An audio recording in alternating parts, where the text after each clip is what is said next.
Chapter 271. Breakthrough in Cultivation Level, Spiritual Root Promotion. Before one realized 2 months had gone by. Lu Changxing, I think I'm pregnant again. That day, Lu Miaohuan ran over and said to Lu Changxing. Initially, she had said she would only have one child, yet now, barely a year after the first child's birth, she was pregnant again. She revealed a look of helplessness and frustration. Did you forget to force it out using your spiritual power? Lu Changxing was slightly taken aback upon hearing the words of the second mistress, before immediately responding. Even if not for the purpose of having children, the two of them often cultivated together. In such cases, if he did not control himself and Lu Miaohuan forgot to force it out, there was a not-so-small chance of getting pregnant. What should I do then? Lu Miaohuan pouted her red lips and spoke somewhat innocently. If you're pregnant, then let's have it. This will be the last one, Lu Changxing said softly, gently stroking her head with a tender expression. Thanks. Lu Miaohuan nodded heavily. After spending some quality time accompanying the second mistress, Lu Changxing saw that it was already the end of the month. He then left the house and rode the Iron Feather Eagle to the Red Leaf Valley market. By now, Red Leaf Valley had been open for over 3 months. Yet, the popularity was still average and the streets looked desolate. In such a desolate state, the business of his Peace Talisman Hall was also very bleak. If it were not for the shop being his own, with the current situation, it would be operating at a loss. After all, not only was the foot traffic low. At this stage, all the major shops were selling at promotional prices of 60 to 70% off for the sake of reputation and business, leaving hardly any profit margin. Lu Changxing walked around his own shop and checked the monthly account book for income and expenditures. Sigh, after deducting all sorts of raw materials and labor costs, we've only made 31 spirit stones in profit. It's not even enough to pay the rent, we actually have to put in money. Fortunately, in a year or two, the marketplace's foot traffic should gradually increase and profits will recover somewhat. As Lu Changxing looked at this month's accounts, he couldn't help but feel speechless. This made Gao He, who was nearby, somewhat uneasy. Although it's common for there to be no foot traffic when the market first opens, and businesses are promoting to capture the market. But for a shop on the main street to make just over 30 spirit stones in a month. It was indeed embarrassing for him, as the talisman master and shopkeeper who presided over the shop. Lu Changxing waved his hand and did not say much more. He knew this was normal, because Lu Maiage's spiritual talisman shop on the other side was the same. Due to its location and the franchise brand, their situation was slightly better than his. Shortly after, Lu Changxing visited the Lu family's spiritual talisman shop at Qingzhou, where he normally cultivated with his wife, Lu Miaoge, to enhance their bond and cultivation level. 1 month later, inside the Qingzhou mountain practice room, Lu Changxing was sitting in meditation, practicing the 7 luminaries' great freedom sword scripture. Suddenly, within the spiritual power sea of his dantian, the energy surged tumultuously. Sword qi encircled him, sharp and vigorous, as dust scattered and an indistinct spiritual pressure filled the air. 9th level qi refinement. Lu Changxing opened his eyes, and a faint smile appeared on his handsome face. He was not overly surprised by this breakthrough. After all, cultivating the 7 luminaries' great freedom sword scripture, he had a rough idea of his own progress in cultivation. And such a breakthrough was natural for him, smooth and seamless. Lu Changxing took a look inside at his 7-colored Dan lake and felt the changes after the breakthrough. The spiritual power inside his body had increased by almost 30%. As his cultivation level broke through, the profound origin bead floating above the Dan lake began to rotate slowly. This magical artifact, too, had its effects enhanced as Lu Changxing's cultivation level advanced. Relying on the profound origin bead, could I now contend with an ordinary foundation establishment cultivator? Lu Changxing pondered, feeling the spiritual power boosted by the profound origin bead. Based on what he had seen in Red Leaf Valley, he felt that his current strength would allow him to withstand a few moves against a foundation-building great cultivator. If he were to employ all his techniques, he might even have a chance at killing a foundation establishment great cultivator. However, Lu Changxing merely entertained the thought without any real intention of pursuing it. Who in their right mind would seek out a fight with a foundation-building great cultivator? He vividly recalled Ancestor Chen's desperate self-destruction, wielding spiritual artifacts and heavenly thunder pearls. If not for absolute strength, both parties would end up wounded in a clash of spells. At this rate, I estimate that in 3 to 5 years, I will be ready to make a push for foundation establishment. With the foundation establishment spirit objects and foundation establishment elixir at my disposal, foundation establishment should be almost a certainty for me. Lu Changxing briefly settled the restless spiritual power and stood up, stretching his limbs and waist. He pushed open the door and stepped out of the practice room. Because the breakthrough had taken a long time, it was now deep into the night. Lu Changxing, looking at the moonlight, felt no urge for late-night moon gazing or sentimental musings. He went to Lu Miao's room. Seeing that she had already fallen asleep, he lifted the blanket and got into bed. Holding the lady in his arms, he too gradually drifted off to sleep. 6 days later, Lu Changxing's 102nd child was born. This child had a spiritual root. It was his 23rd child to possess a spiritual root. With the birth of this child, Lu Changxing felt an indescribable, profound sensation coursing through him. He knew that his own spiritual root had ascended. It had advanced from a 6th grade spiritual root to a 5th grade spiritual root. Lu Changxing was not surprised by this advancement of his spiritual root. Previously, he had sensed that his spiritual root was at the brink between the 6th and 5th grade. If another 6th grade spiritual root appeared, it might prompt an immediate promotion. It had been a while, and with the growth of his child's spiritual root, along with the recent birth, the child probably had a 7th grade spiritual root. Thus, his spiritual root had naturally improved. System. Lu Changxing silently called out in his mind. Name, Lu Changxing. Status, son-in-law of the Lu family of Qingzhou Mountain, cultivation level, 9th level Qi refinement. Chapter 272, Breakthrough in Cultivation Level, Spiritual Root Promotion. Lifespan, 30/156. Talent, 5th grade spiritual root, Gengjin body constitution, medium grade spiritual body. Cultivation technique, 100 refinements treasure body art, 7 luminaries great freedom sword scripture, yin-yang harmony technique, immortal beauty technique. Spell, 7 luminaries sword glow, 7 luminaries sword shield, 7 luminaries sword escape. Items, 9 treasure jade rui, golden light brick talisman treasure, black dragon magical bead, book of malevolent. Curses and fates, life substituting talisman, profound origin bead, 2nd rank puppet. Skills, talisman making, 2nd rank, puppet, 2nd rank. Spiritual pets, 9 netherhound, peach blossom goo, 6-winged golden silkworm. Offspring, 102 out of 107, a 5th grade spiritual root, the same as Sister Maija's, another step closer to the heavenly spiritual root. Moreover, it also helps me a bit more with foundation establishment. Lu Changxing looked at the spiritual root level on the system's interface and smiled. Looking at the talent column that listed the Gengjin body constitution. As time passed, he could feel that this Gengjin body constitution was also improving in effectiveness as his son, Lu Qingshan, grew up. Spiritual bodies should fully form along with physical development, probably around the age of 11 or 12, Lu Changxing thought to himself. A question suddenly occurred to him. Now that he himself possessed the Gengjin body constitution, if he were to have another child with the Gengjin body constitution, what would happen? Could the Gengjin body constitution advance and become a high-grade spiritual body? And what if the next spiritual body was conflicting with the Gengjin body constitution? Could it cause a conflict of spiritual bodies and problems with his own body? Lu Changxing's mind wandered with these thoughts. After a while, Lu Changxing figured this was something he'd only know after the birth of his 2nd spiritual body child. Looking at the system interface in front of him, Lu Changxing saw his age. He suddenly remembered he had inadvertently turned 30.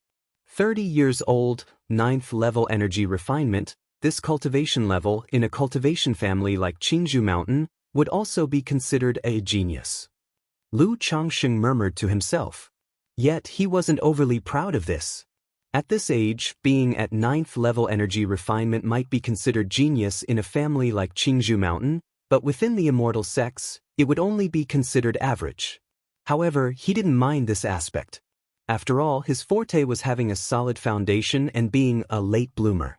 Having this speed was already good enough. Not striving for the short term, but aiming for lifelong achievements. Besides, starting from scratch as the son of a poor farmer with a 9th grade spiritual root and having a system, he was quite content with his achievements after relentless efforts over just 12 years. There's a saying, at 30, one should stand firm. Now with 7 wives, 11 concubines, 24 maids, and 107 children, I guess I can say I've established something, right? Lu Changxing suddenly thought to himself. Time flew by, and half a year passed in the blink of an eye. During this period, Lu Changsheng's spiritual root children increased by 2. Both of these children also possessed spiritual roots. This brought the total number of his offspring with spiritual roots to 25, earning him a chance to draw a prize. Unfortunately, his luck with the draw was not very good. He drew a 2nd-rank spirit slaughterer skill from the 100 cultivation skills. The spirit slaughterer skill allowed Lu Changxing to skillfully handle most demon beast carcasses without causing waste or damage during skinning, deboning, tendon extraction, and marrow retrieval. But for Lu Changxing at the moment, this skill was quite superfluous and destined to be unused. After all, he had the skill of talisman making, which meant he didn't need to rely on the spirit slaughterer skill for a living. He never went out to hunt demon beasts for a living, because he did not need to rely on selling their materials. However, among the 2 children that were born, the child of Xia Zhiyue possessed a 6th-grade spiritual root. This delighted Lu Changxing immensely. After all, among his more than 100 children, there were 25 with spiritual roots. But only Lu Qingshan had a middle-grade spiritual root. The child of Xia Zhiyue was his 2nd child to have a 6th-grade spiritual root. However, when Xia Zhiyue was pregnant with this child, Lu Changxing did not let her consume her own origin source to nourish the fetus excessively. Otherwise, Lu Changxing felt that Xia Zhiyue, who was in the energy refinement middle stage, could have given birth to a child with a 5th grade or even a 4th grade spiritual root. But with the precedent set by the mother of Xia Zhiyue, Lu Changxing would not do such a thing. He could never bring himself to let a child's mother consume her origin source to the point of depletion and death for the sake of childbirth.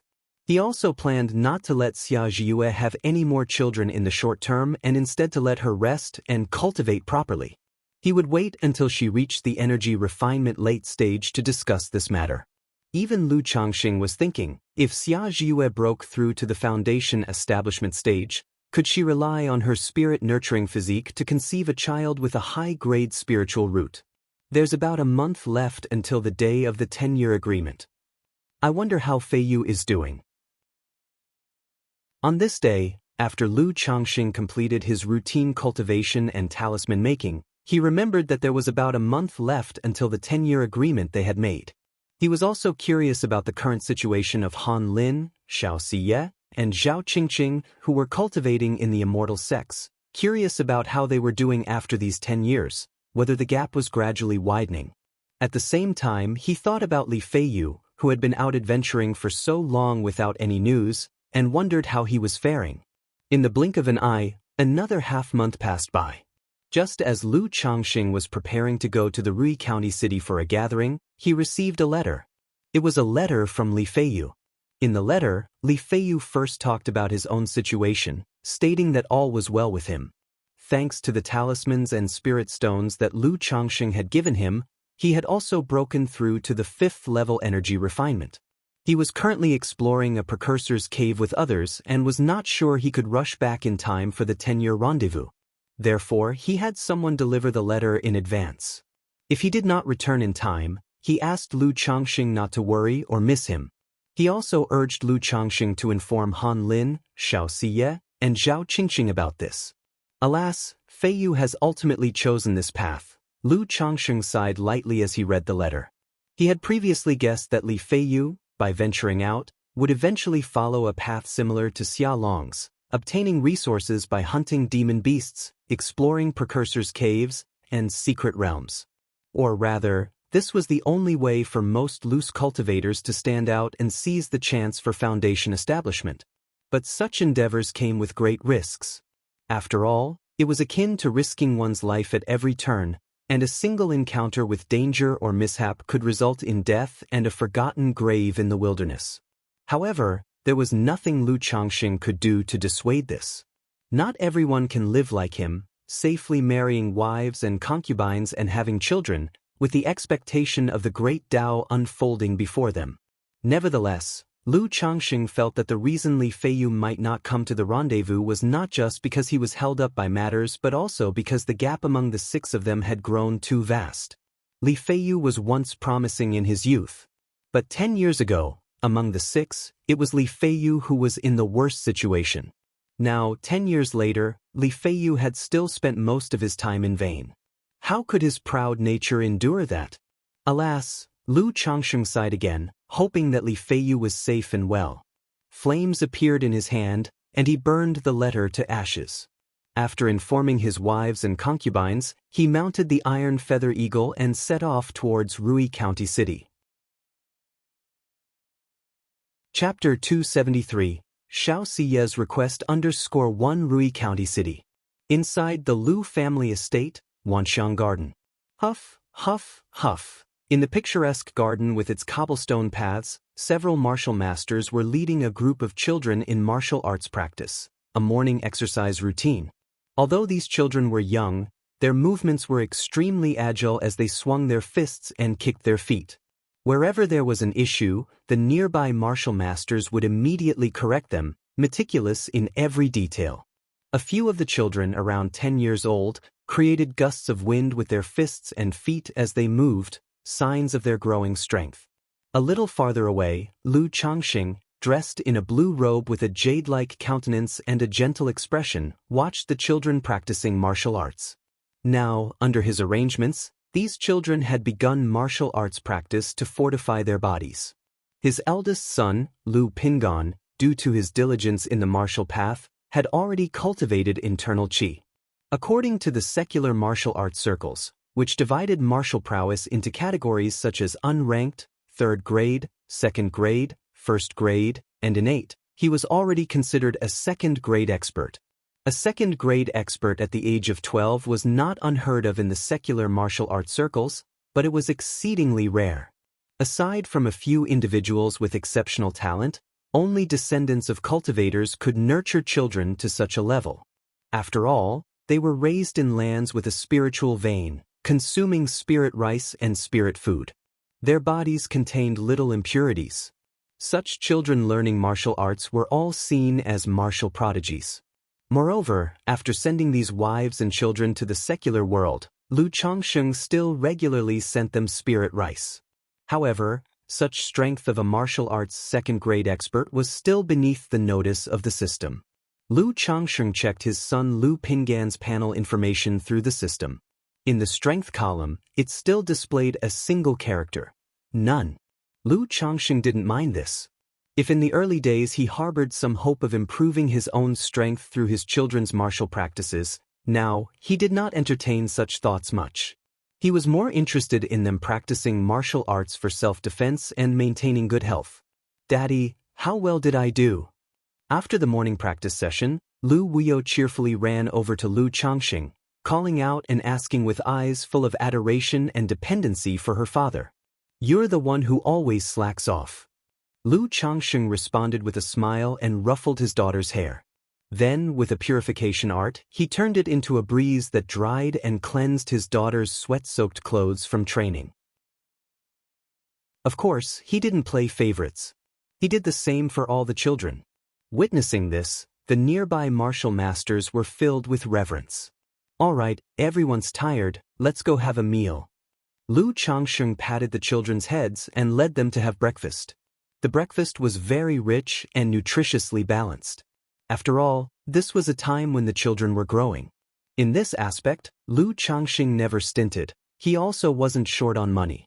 After eating, Lu Changxing took Lu Pingan and the other children to the backyard to feed the 9 netherhound. Raised for so many years, the Nine Netherhound had grown as robust as a bull. Its mouth full of intersecting sharp fangs and its body covered in jet-black fur that shone like satin. Last year, the Nine Netherhound had progressed to a first-grade middle-stage demon beast. But for Lu Changxing it meant little. To expect the Nine Netherhound to give him a lift was clearly impossible. Unless he was willing to spend a vast amount of resources to cultivate the Nine Netherhound and accelerate its growth. But the cost was too great. Lu Changxing, despite having plenty of spare cash, could not afford such expenses. He planned on raising it slowly. In the future, it would serve as his family's guardian spiritual beast, to accompany his children and protect them on their journeys. 6 days later, "Dad, Uncle Hong is here." While Lu Changxing was chatting in the backyard with his wives and children, a little one ran over and exclaimed, "You guys keep playing, I'll head over there." Hearing this, Lu Changxing guessed it might be Xianxia, Zhao Qingqing and Han Lin who had arrived, so he left to greet them. After seeing Hong Yi, the latter indeed confirmed that Han Lin, Xianxia, and Zhao Qingqing had arrived and were outside the city. Hearing this, Lu Changxing nodded and went with Hong Yi to receive them from outside the city.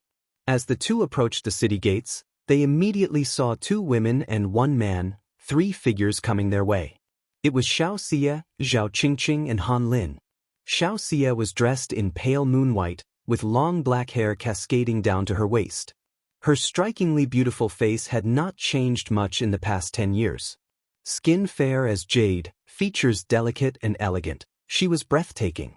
But her overall appearance and demeanor had undergone an earth-shattering transformation compared to 10 years ago. Back then, she was characterized by her forthrightness and vivacity.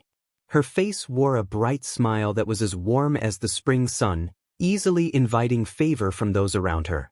The current Xianxia, however, had a cool countenance. Her aura was like that of the pure, untouchable moon shining high above, serene, noble, detached from the world. She was someone people would admire from afar, wary of approaching her without due reverence. Lu Changxing, observing Xianxia's transformation, felt somewhat astonished. He was curious about what she had encountered over the past 10 years that had led to such a drastic change.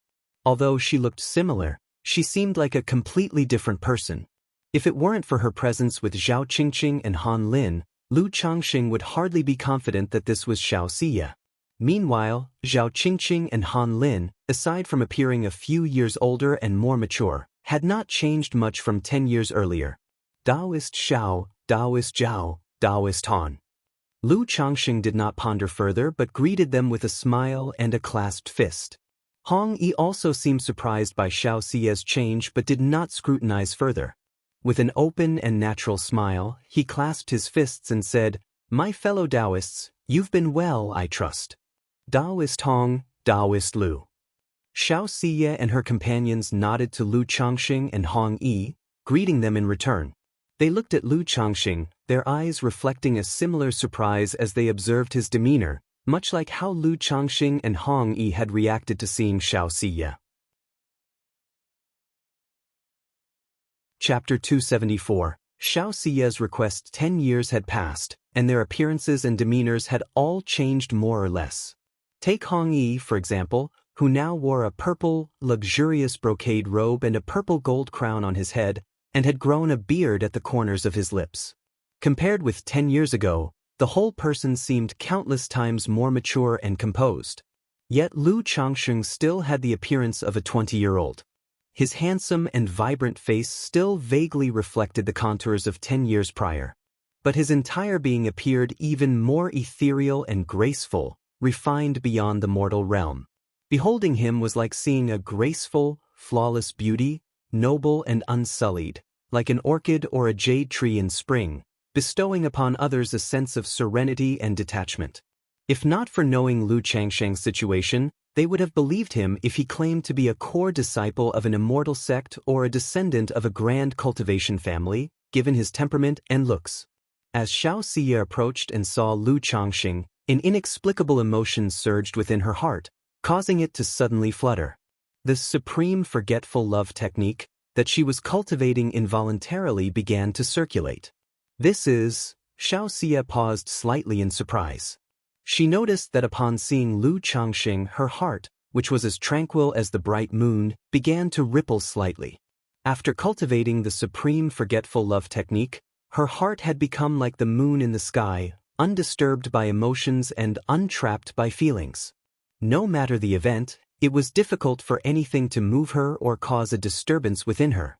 However, at this moment, seeing Lu Changxing made her heart flutter, involuntarily initiating the circulation of the supreme forgetful love technique.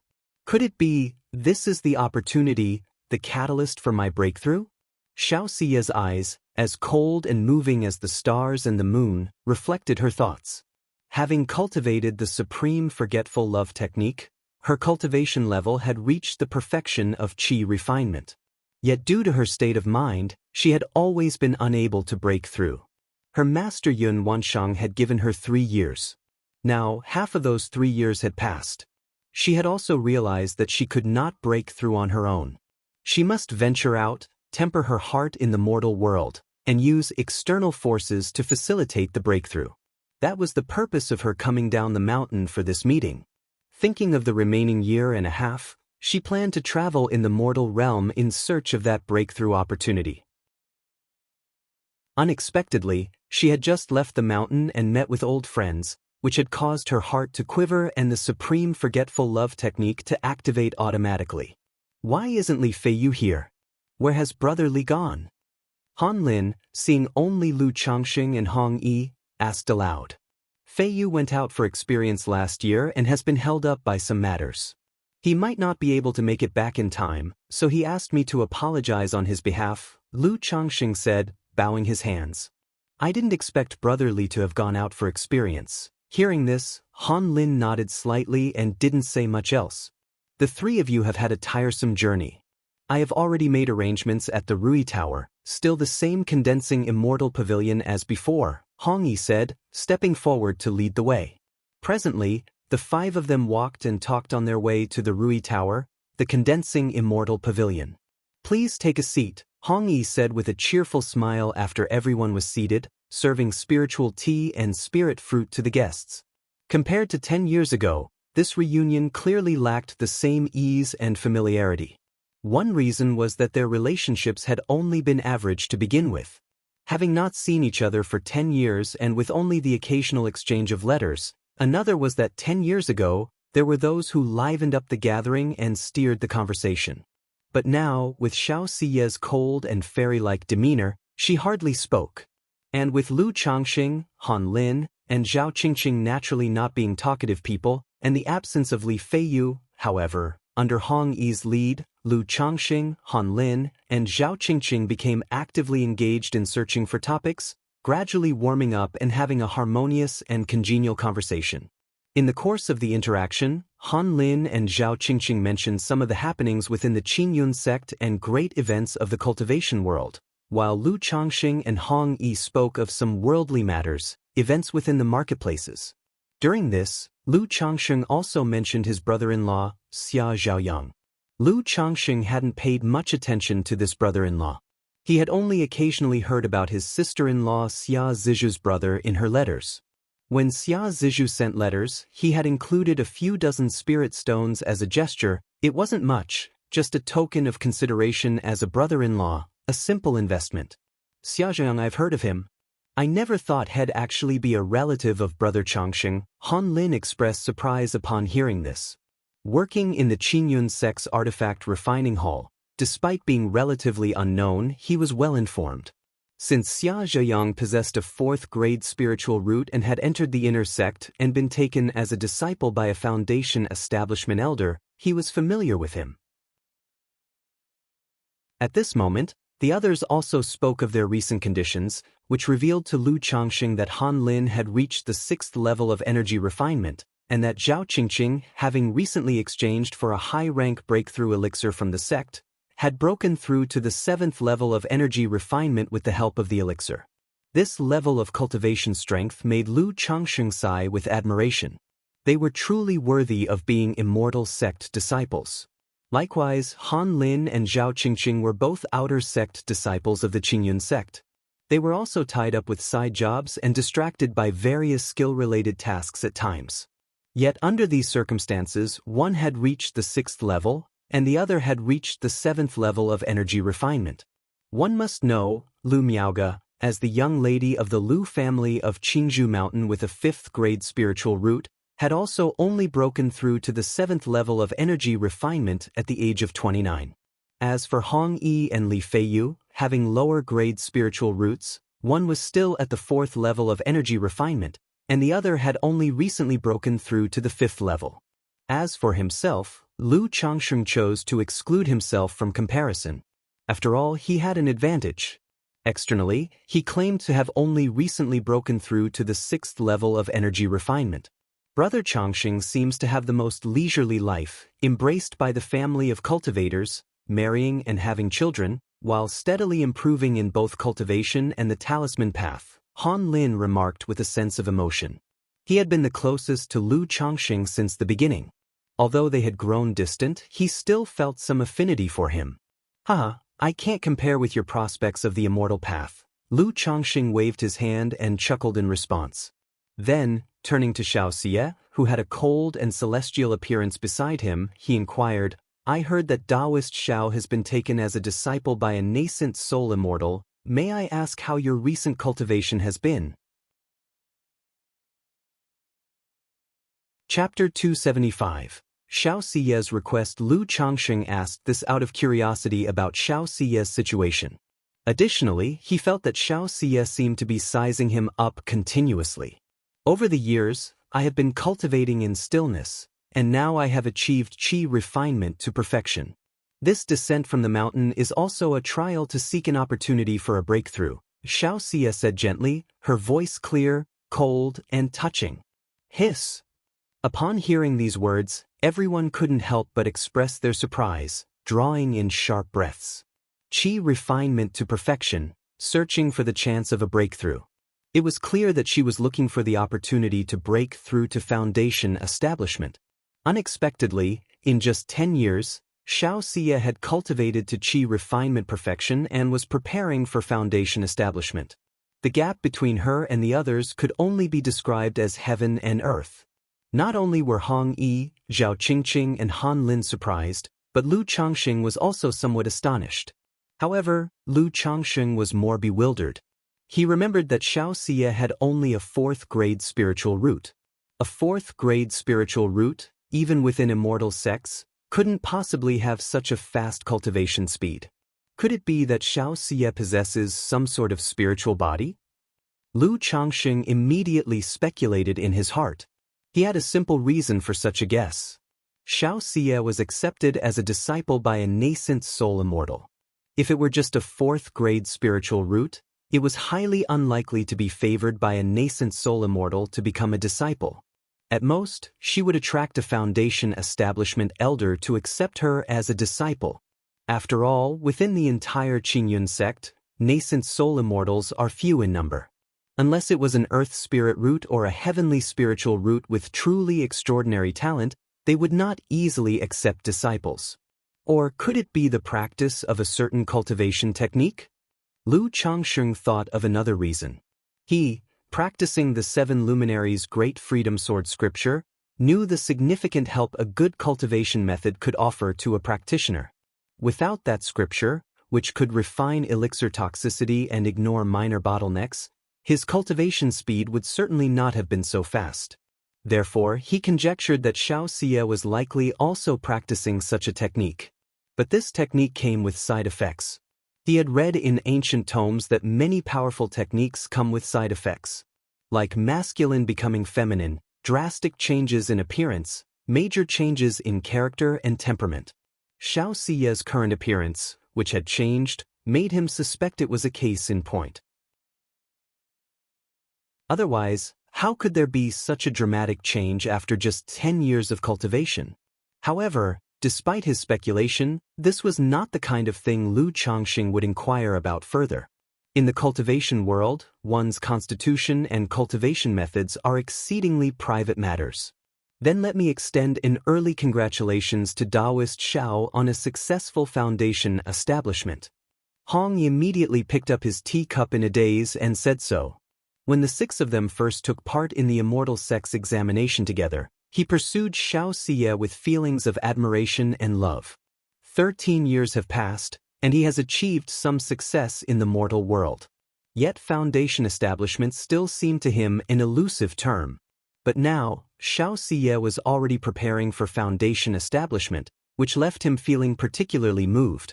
Wishing Daoist Xiao the opportunity and success in foundation establishment. We also wish Sister Xiao success in foundation establishment. We also wish Sister Xiao success in foundation establishment. Lu Changxing, Zhao Qingqing and Han Lin also raised their glasses to offer congratulations. Thank you. Xiaoxia's cool gaze softened somewhat as she raised her glass to drink with everyone. But her eyes involuntarily fell upon Lu Changxing once again. She discovered that whenever she looked at Lu Changxing, her heart experienced a faint, almost imperceptible flutter.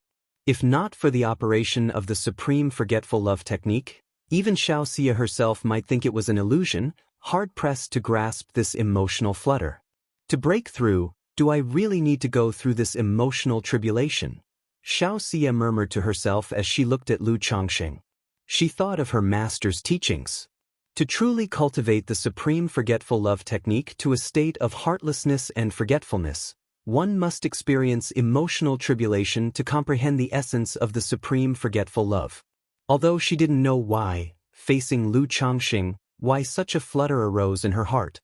But the spiritual mechanism within told her that her chance for a breakthrough might well lie with Lu Changxing.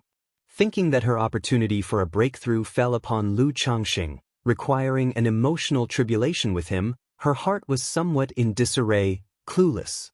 Over the years, she had been cultivating at Qingyun sect, with little understanding of matters of affection. She had only glimpsed such matters in books a few times. What's more, after practicing the supreme forgetful love technique, her heart had grown more indifferent, almost forgetting affection. Now, to face an emotional tribulation, she indeed didn't know how to proceed or where to start. Didn't I come down the mountain just to find this opportunity? Now that the chance is before my eyes, why should I hesitate? At that moment, Xiaoxia's conflicted heart became resolute. When she initially chose to practice the supreme forgetful love technique, she knew it was a path of no return. She understood that without the mindset of hearing the way in the morning and being ready to die in the evening, her progress in life would be halted, with no hope for the great Tao. Now that the opportunity was right before her, it was naturally not to be missed. Moreover, from the recent chat, she had also learned that Lu Changxing had numerous wives and descendants and rich experience in matters of affection. Perhaps it was for that reason that her breakthrough chance was connected to Lu Changxing. Soon after, Xiaoxia gradually began to speak and joined in on some of the group's topics of conversation. Daoist Hong, Daoist Lu, you who cultivate within the turmoil of the mortal world and tainted with the breath of mortal concerns, it may affect your cultivation. However, if you temper your purity amidst the mortal world, it will assist in cultivation, mindset, and overcoming bottlenecks. When the conversation turned to cultivation, Xiaoxia spoke out, providing a few suggestions on their cultivation. She often had guidance from her nascent soul master and practiced the supreme forgetful love technique, which focuses immensely on mindset, hence she had many insights into this matter. Thank you for the guidance, Daoist Xiao, Hongyi said, visibly moved by the honor. Thank you for the guidance, Daoist Xiao. Chapter 276. Xiaoxia's request _4 Lu Changxing also bowed slightly, roughly understanding that this concept was not far off from his own initial thoughts. It's not about guidance, just a few suggestions, he said. Although Xiaoxia's visage was cold and detached, like a fairy from the moon palace above the 9 heavens, her words carried no arrogance and were very gentle. Thus, with Xiaoxia's participation, the atmosphere of the conversation became even more harmonious. Especially in the aspect of cultivation, Xiaoxia, a fairy who had achieved perfection in qi refinement, often illuminated the path for others with just a few words, leading to great epiphanies and gains. This also made Lu Changxing realize the importance of companionship within wealth, companionship, law, and land.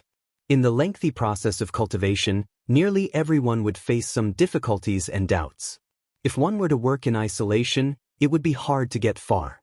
But with a mentor and a group of like-minded Daoist friends to exchange thoughts with, things would be much better. During the conversation, Xianxia also occasionally asked Lu Changxing about some matters and questions of everyday life. This was also her reason for engaging in the conversation and chat. From Lu Changxing, she saw the opportunity for her own breakthrough. However, she couldn't directly bring up emotional tribulations or matters of cultivation. She needed to observe and understand Lu Changxing's situation first. After all, emotional tribulations could harm oneself and others if not handled well and affect others. Although her emotions had gradually become indifferent, she wouldn't become cold-hearted just for the sake of cultivation. Lu Changxing was somewhat surprised by this concern. But hearing that Xiaoxia's descent from the mountain was mainly for mortal heart tempering, he didn't mind. After all, they had all experienced many worldly affairs.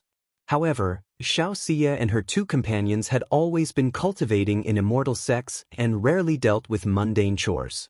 There is no feast that doesn't come to an end in this world. Seeing that the sun was setting, everyone concluded the gathering and bid each other farewell. Zhao Qingqing mentioned that she had a mission to do, and Han Lin was heading home to visit his relatives. Lu Daoist, I have descended the mountain to wander the secular world in search of opportunities, she said. But I am not very familiar with many worldly and cultivation world matters, and I have no specific destination in mind. May I ask you to take me with you for a while, if possible? She asked. Before departing, Xiaoxia didn't leave immediately but turned to Lu Changxing and spoke. She was clad in white robes purer than snow, her complexion cold and peerless, like the bright moon in the sky, calm and indifferent, with an aura of otherworldliness. Lu Changxing was slightly taken aback upon hearing this. However, from their recent conversation, he knew that Xiaoxia's descent was for mortal heart tempering and to break through foundation establishment. Such a request didn't seem abrupt to him. I usually just travel between Rui Prefecture, Qingzhou Mountain, and the marketplace. If Daoist Xiao temporarily has no destination, I am certainly willing to take her along for the journey, Lu Changxing said after a moment's consideration. As a disciple of an immortal sect and moreover, a disciple of a nascent soul immortal, Lu Changxing naturally wished to maintain a good relationship. Just taking her along for a part of his journey, as far as he was concerned, was not a troublesome matter, so he agreed without hesitation. Whether or not it bore fruit, he would still be owed a favor by her.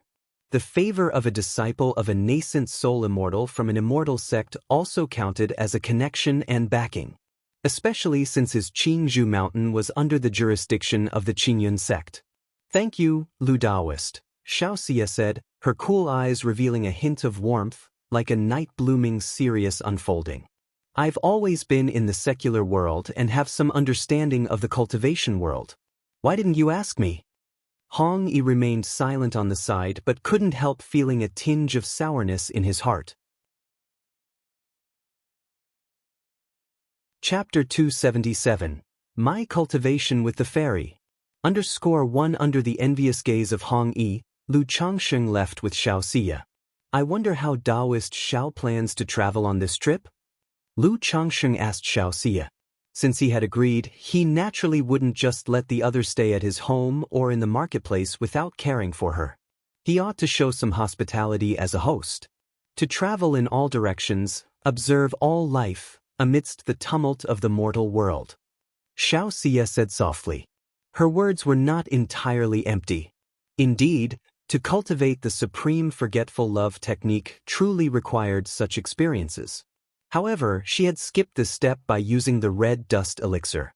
But the red dust elixir was, after all, an external object and had not brought her mind to a state of complete perfection.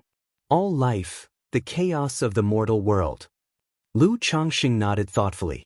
He felt that the cultivation technique practiced by the other must be no simple matter. After all ordinary cultivation techniques like the returning origin technique and Changchun technique have no requirements in terms of mental state. Only cultivation techniques of the exquisite level and above have such requirements. This is also why the more advanced the cultivation technique, the harder it is to practice and the higher its threshold. I wonder if Daoist Lu has any suggestions. Xianxia asked with a calm and clear expression. Lu has no particularly good suggestions, but in the coming days I can accompany Daoist Xiao to walk and see this mundane world. Later, we can also go to the cultivation marketplace for a visit. If Daoist Xiao wishes to hunt demon beasts or explore some cave heaven's secret realms, I am of too low a cultivation level to be of help, Lu Changxing said. In the cultivation world, many people facing bottlenecks choose to hunt demon beasts or explore secret realms.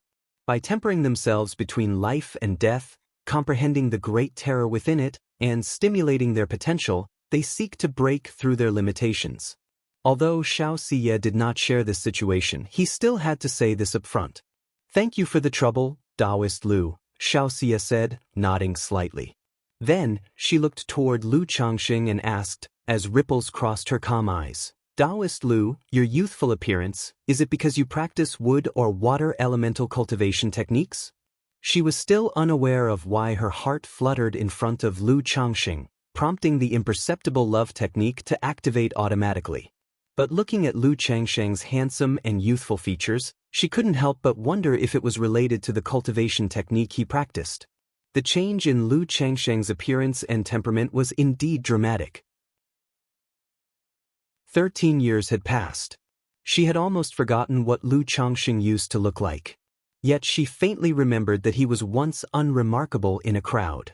But now, even by her standards, she had to admit that Lu Changxing was incredibly handsome. Not just handsome. His skin, physique, and temperament were all in perfect harmony, beyond reproach. One would feel at ease and a natural fondness looking at him. Xianxia naturally knew that many wood and water elemental cultivation techniques included effects that preserved youth and beauty. But in the qi refinement realm, ordinary cultivation techniques absolutely could not achieve the effect that Lu Changxing had. Indeed, I am but a 9th grade spiritual root, so I chose to practice a wood elemental life-nourishing cultivation technique. As for preserving youth, I have also taken some elixir medicines for that purpose, Lu Changxing said, without a blink or a quickened heartbeat. He had become quite adept at such talk.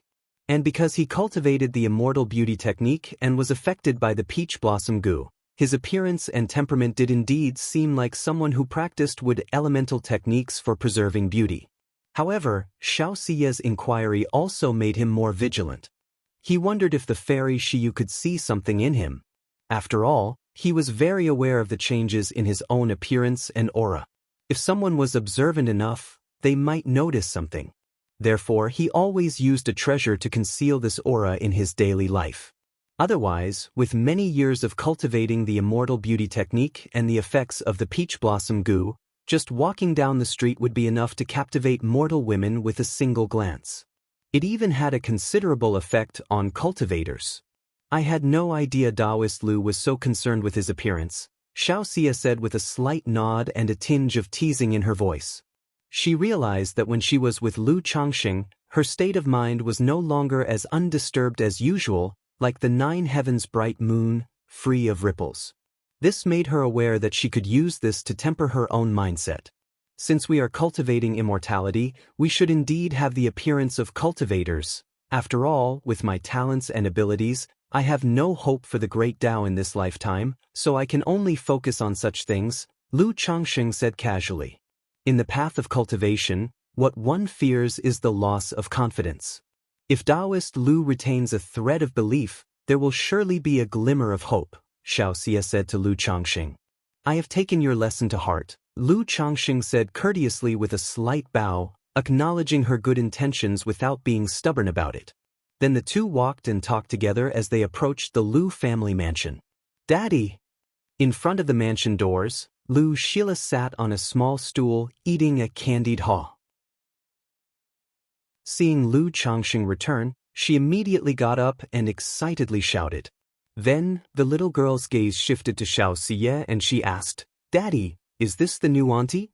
Fairy auntie, hello, my name is Lu Sheila, the little girl said, looking adorably at Xianxia with her crisp voice. Ahem, this is Daddy's friend. You can call her Aunt Xiyu, Lu Changxing said, coughing lightly after hearing his daughter's words. He didn't blame the child for speaking out of turn. Then he turned to Xianxia and said, Please do not take offense, Daoist Xiao.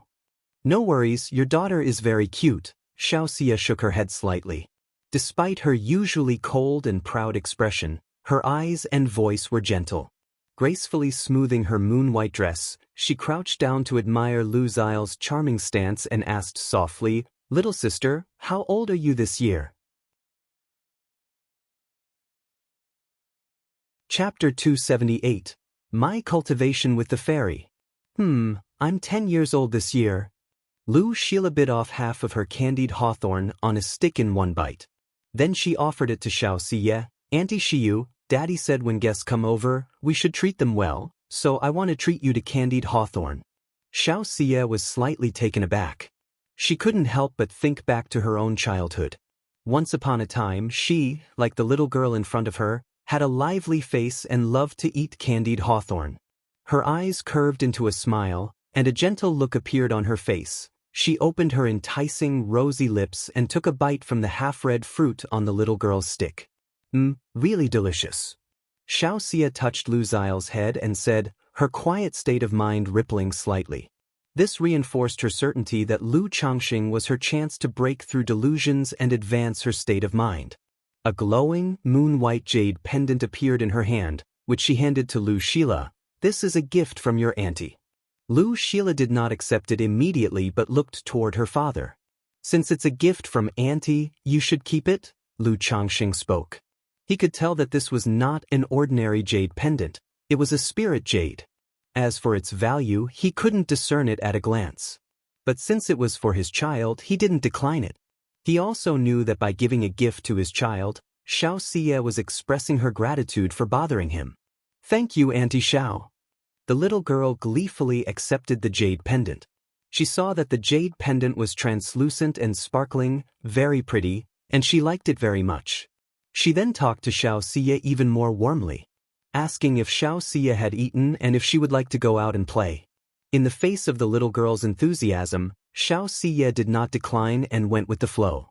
Seeing this, Lu Changxing didn't say anything. He just let his daughter take her out for a chat and a walk.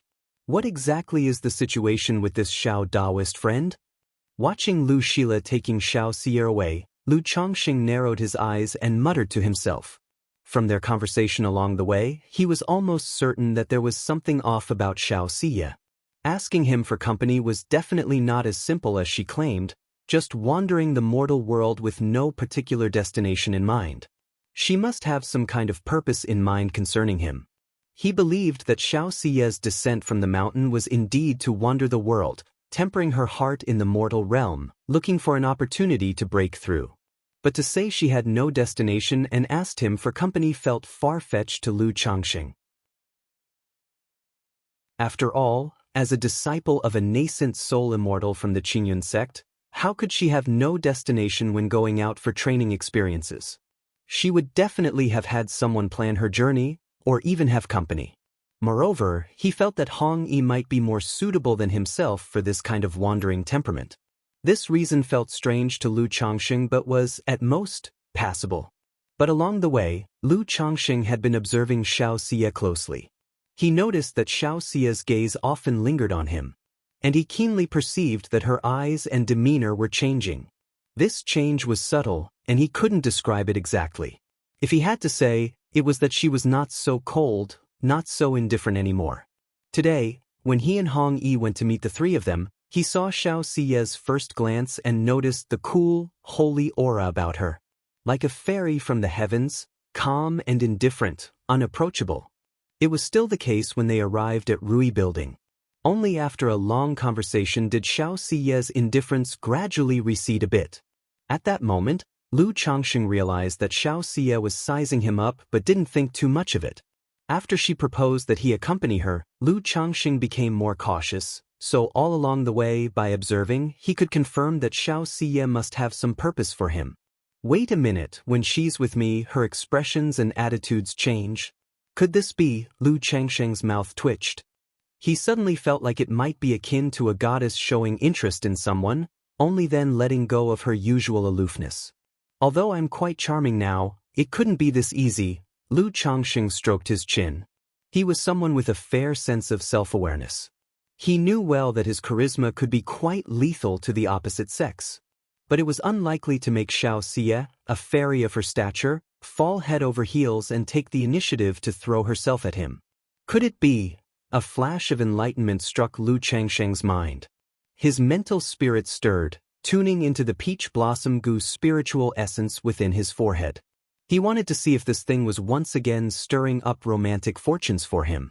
After all, his relationship with Xianxia was nothing extraordinary. Now that she had come down to wander the mortal realm, with such an unusual behavior, he couldn't help but speculate if romantic fortune was at play. Buzz, buzz, buzz. A faint activity arose from the peach blossom goo between his brows, conveying a sense of awareness. As if to tell Lu Changsheng, it was indeed about romantic fortune. Good heavens! Receiving this feedback from the peach blossom goo, Lu Changsheng inwardly exclaimed in surprise. Understanding that Xiaoxiye's abnormal behavior was indeed related to romantic fortune, he was at a loss for words for a moment. But it also eased his mind quite a bit. Knowing that Xiaoxiye's request to accompany him carried no ill intent, no ulterior motive. Nevertheless, this romantic fortune is not so easy to deal with. Lu Changsheng took a deep breath and exhaled softly. To say he harbored no thoughts about Xiaoxiye would be impossible. After all, this fairy Xiao was not only exquisitely beautiful but also possessed a fourth-grade spiritual root. She even had some kind of spiritual body. If she were just an ordinary inner sect disciple of the Qingyun sect, that would be one thing, with some hope of a connection. But she wasn't just any disciple from the immortal sects. She was a disciple of a nascent soul immortal. With such status and identity, if he were to impregnate her and have children, chances are it would bring trouble. After all, being accepted as a disciple by a nascent soul immortal implies exceptional talent, and she would be entrusted with high expectations by the immortal sex, fully devoted to her cultivation. Chapter 279. My cultivation with the fairy. If I end up having several children, that would delay the prime of my early years. Qingyun sect might, for the sake of letting their disciples focus on cultivation and sever worldly ties, just sever me instead. By then, what was supposed to be a streak of romantic luck would turn into a calamity. So Lu Changsheng was very clear in his heart that a woman like Xiaoxiye he currently could not resist. Meanwhile, under the guidance of Lu Shila, Xiaoxiye met the other wives, concubines, and children of Lu Changsheng. She knew that Lu Changsheng had married numerous wives and concubines, and had many children. But when she actually saw so many wives and children all at once, she still felt a bit surprised. However, she didn't know that these 20-plus children were only a small part. After separating from Lu Changsheng and spending some time chatting and playing with Lu Shila and a few children, Xiaoxiye found her mindset gradually returning to tranquility and indifference. She reverted to her usual state of the supreme forgetful love technique. Is it really so? Xiaoxiye murmured to herself, her eyes clear as water, detached and calm as she looked into the distance. She was almost certain that only Lu Changsheng could help her see through illusions and break through to the next realm. As for how to see through them, she had some idea in her mind. When she was by Lu Changsheng's side, her mental state was affected, causing the supreme forgetful love technique to operate automatically. If she could be unaffected in any way, keeping her heart tranquil and detached no matter what, she thought that would be seeing through the illusions and achieving a great state of mind. However, she still needed to continue to confirm this. In this manner, Xiaoxiye stayed at the Lu residence. Lu Changsheng had planned to return to Qingzhou Mountain after the gathering, but due to Xiaoxiye's presence, he changed his plans. He spent his time, taking Xiaoxiye to wander around Rui Prefecture, observing the so-called afflictions of life and the chaos of the red dust. Lu Changsheng himself didn't know what these afflictions and chaos specifically entailed. and Xianxia couldn't explain clearly either.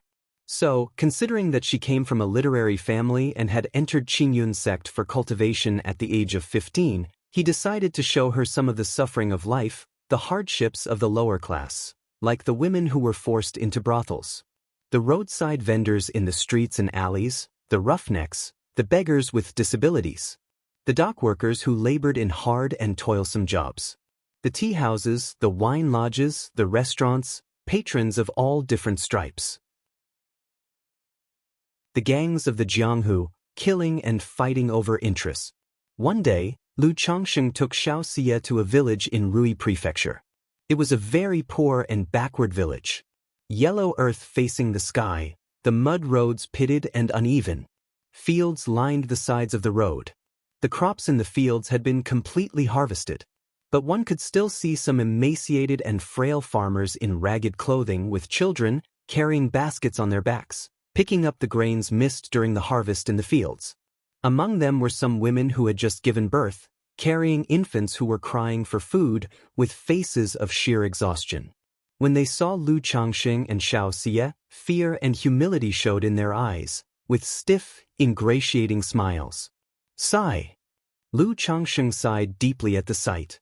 He did not know how Xiaoxia's state of mind had been these days. But the hardships of this world genuinely made him feel a heavy heart. He felt somewhat relieved, apprehensive, and panicked. Fortunate to possess a spiritual root, he had initially obtained a celestial fate. He was able to go to Qingyun sect to participate in the Immortal sect's examination. Otherwise, a peasant boy like him, even if he awakened his memories and had a system, would still face great difficulties. It would take an unknown amount of time, energy, and effort to struggle up from this lowly position. Xiao Daoist, have you gained anything in these past few days? Lu Changsheng sighed lightly and asked Xiaoxia. Seeing all the hardships made him cherish his current life even more and gave him the motivation to keep striving. All living beings suffer, Xiaoxia said softly. These days, she had seen much with Lu Changsheng, and her heart was deeply touched, reaping no small gains. But she could feel that these were not greatly helpful for her own breakthrough. The main focus was still on Lu Changsheng. However, through the days of being together, Xiaoxia's heart had also sunk into the influence of Lu Changsheng. Whenever they came into close contact, Xiaoxia felt herself enveloped in a spring breeze that swayed her mental spirit, prompting the supreme forgetful love technique to activate. But she also realized that just this was not enough, not sufficient for her to see through illusion, for her mental state to break through. She knew in her heart that she needed to go further with Lu Changsheng. Only by experiencing the so-called love trial could she truly refine her mental state, achieve great enlightenment, and see through illusion with the supreme forgetful love. Lu Daoist has worked hard these past few days. Xiaoxia looked at Lu Changsheng and said. Her voice was no longer so cold, but much gentler. Soon after, the two returned to Rui Prefecture to prepare for their visit to the cultivation marketplace the next day. Night fell. Because they were leaving tomorrow, Lu Changsheng naturally spent a good time with his wives and concubines. Meanwhile, Xiaoxia sat cross-legged in her room. Her mind was in turmoil. She couldn't fall asleep or enter a state of cultivation. Love trial. Xiaoxia understood that she had been refining her mental state and seeing through illusion with the help of Lu Changsheng. Yet, at the same time, these days had also made her troubled by the cage that was Lu Changsheng. Although her mental state had improved, she had sunk deeper and had to rely on the love trial for great enlightenment. She operated the supreme forgetful love technique and suppressed her distracting thoughts. She stepped out of her room, her skirt fluttering, landing on the roof, and quietly gazed at the bright moon in the sky. The moonlight spilled over her, bathing her moon-white dress and flawless body, making her even more immaculate and noble, like the Guanghan fairy in the Moon Palace. The gentle night breeze lifted a corner of the moon-white dress, revealing the fairy's smooth, round legs, like ivory-white jade without an ounce of excess flesh, naturally perfect, unrivaled in grace and beauty. The wind also lifted the fairy's black hair. Strands of black hair and the moon-white dress swayed in the wind, dancing with the breeze, reflecting the owner's current mood and state of mind.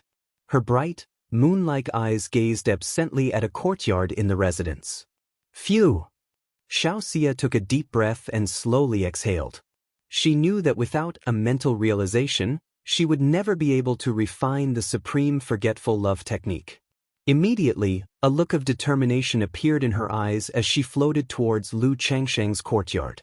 She was ready to tell him directly that she needed to experience the love trial to completely see through illusion, and not just to casually observe the myriad aspects of the world, amid the muddled and tumultuous mortal life. Chapter 280, Xianxia, so this is the love tribulation. _1 above the pitch-black night sky, a silver moon hung high. Its faint moonlight cascaded onto the pavilions and towers of the Lu family estate, as if draping them in a layer of silver gauze. The entire Lu family estate was engulfed in darkness and silence. The only exception was a courtyard within the inner house, still brightly lit. In the glow of frost-like radiance, a figure clad in white, resembling the celestial fairy of the bright moon above, drifted towards this courtyard, her sashes fluttering in the night breeze. Before even alighting, Xiao Shiyu, like the Guanghan fairy of the moon palace, suddenly heard a plaintive sound, sorrowful yet enchanting, filled with 1,000 graces. The sound caused Xiao Shiyu's exquisite features to slightly startle, and her heartbeat suddenly accelerated. This hastened pulse speeded the practice of her supreme forgetful love technique. What sound is this? Xiao Shiyu furrowed her pretty brows, somewhat perplexed in her heart. Why did such a simple sound cause such a throb within her? The supreme forgetful love technique ran its course, suppressing this inexplicable emotional pulse. She then followed the sound into a room within the courtyard. The shadows reflected by the window allowed her to instantaneously guess what was happening inside. This made her heart start thumping again. She realized her behavior was inappropriate. Her arrival was ill-timed. But a tremor of excitement surged within her, a tantalizing sensation, compelling her to channel a sliver of spiritual power into her beautiful eyes and peer through the window. Inside the chamber, she saw several Lu family ladies she had met during the day with Lu Changsheng. In an instant, Xiao Shiyu felt as if struck by lightning. Her stunning face instantly flushed with crimson, almost letting out an alarmed cry. This single glance brought an unprecedented and intense impact to Xiao Shiyu.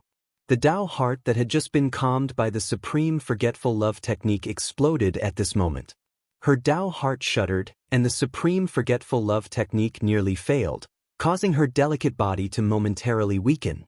At the age of 15, she had entered the immortal sex, embarking on a single-minded path of cultivation. Though she had heard of the matters between men and women, and had read some relevant books, she was still naively ignorant. Such scenes were foreign to her, let alone such stimulating and shocking imagery. Under the moonlight, Xiao Shiyu's skin shone like luminous jade, reflecting with the cool moonlight. Her serene and holy visage, usually as cool as the 9 heavens' bright moon, was now flushed like the rosy dawn, a beauty beyond compare. Her emotions rose and fell tumultuously, leaving her dazed and at a loss. Could this be the emotional trial to endure? Xiao Shiyu bit her lip lightly, the supreme forgetful love technique running at full speed, suppressing the roaring tides within her heart. Just now, the shock of the imagery she witnessed caused her heart to accelerate and her body to go weak. But simultaneously, the supreme forgetful love technique also spun wildly. The robust and impermeable barrier at her bottleneck seemed to subtly loosen at this moment. She faintly realized what her emotional trial was. Before this, she had only known that she must endure an emotional trial. That trial fell upon Lu Changsheng. Lu Changsheng was the opportunity for her breakthrough. But as for the specifics of the emotional trial, she herself was unclear. Because the word emotion is too broad. It could be familial love, friendship, romantic love, or the affection between a man and a woman. And each of these emotions can be divided into many types. In this moment, she vaguely understood. It was about the emotions between a man and a woman. The emotions that include desire between a man and a woman. What she needed to do was suppress emotions, forget desires. Thus, to know emotions yet forget them, to have emotions yet remain detached. Upon realizing her emotional trial, Xiao Shiyu's eyes, as pure as the bright moon, flickered indecisively, trembling slightly. Not only was her heart in disarray, but her mind was also in chaos, feeling lost and dazed. And at the same time, inside the courtyard room, the diligently busy Lu Changxing acutely sensed a spying presence. He frowned slightly. Although his estate lacked a great formation for protection, there were protectors patrolling the outer estate, and a 9-netherhound guarding the inner estate. In the mortal world, it would be extremely difficult for any master to infiltrate. His gaze pierced through the doors and windows, looking outside. He immediately spotted a white silhouette as ethereal as a fairy. Xiao Shiyu? Lu Changxing looked at the white silhouette, somewhat surprised.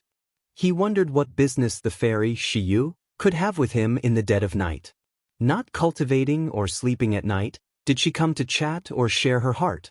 However, seeing that the eavesdropper was Xiao Shiyu, not some malevolent figure, Lu Changxing couldn't help but feel reassured.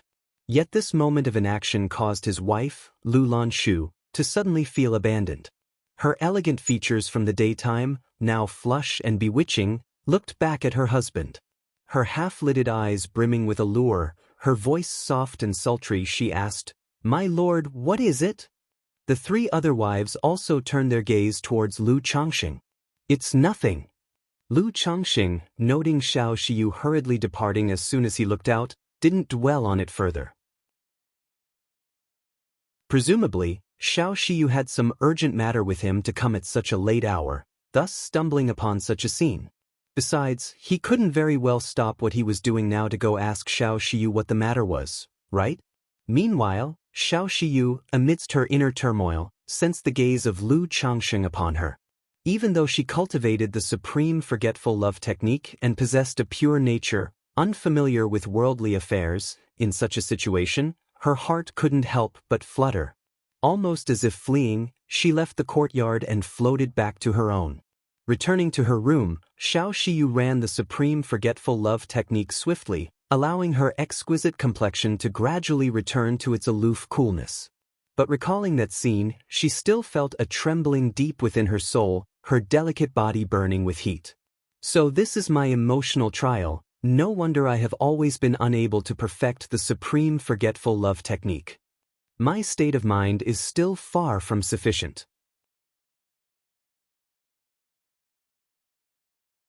Chapter 281. Xiao Xia, so this is the love tribulation. Xiao Xia murmured to herself. Without realizing it, she reached out to touch her cheek, which was slightly warm. She didn't even know what had just happened to herself. Was she bewitched? She was clearly aware of what Lu Changxing was doing. And yet, she still stole a glance. If I could completely control and suppress this emotion, perhaps that would be the time when my state of mind reaches completion and I can see through illusions. As she practiced the supreme forgetful love technique, Xiao Xia's emotions gradually stabilized. But the thought of having to completely control these emotions made Xiao Xia sigh quietly. She looked up at the bright moon hanging in the night sky through her window. Somehow, the scene she had just witnessed appeared again before her eyes. It caused her freshly calmed heart to flutter slightly. Xiao Xia did not dispel the embarrassing image from her mind. Instead, she chose to confront it directly. And even tried to imagine herself in it. Because, for her, it was also a way to temper her state of mind. If she couldn't even control such emotions, how could she talk about transcending the emotional tribulation and seeing through illusions? It was unclear how much time had passed. Xiao Xia found she could now look at the scene without any perturbation. Face the image that challenged her Dao heart. By then, daylight had come. Xiao Xia stood up, straightened her moon-white dress, and applied a cleansing technique to herself. She prepared to find Lu Changxing and have a frank discussion, to reveal the issues of the emotional tribulation, and explain last night's events. Lu Daoist. Xiao Xia went to the front courtyard and found Lu Changxing.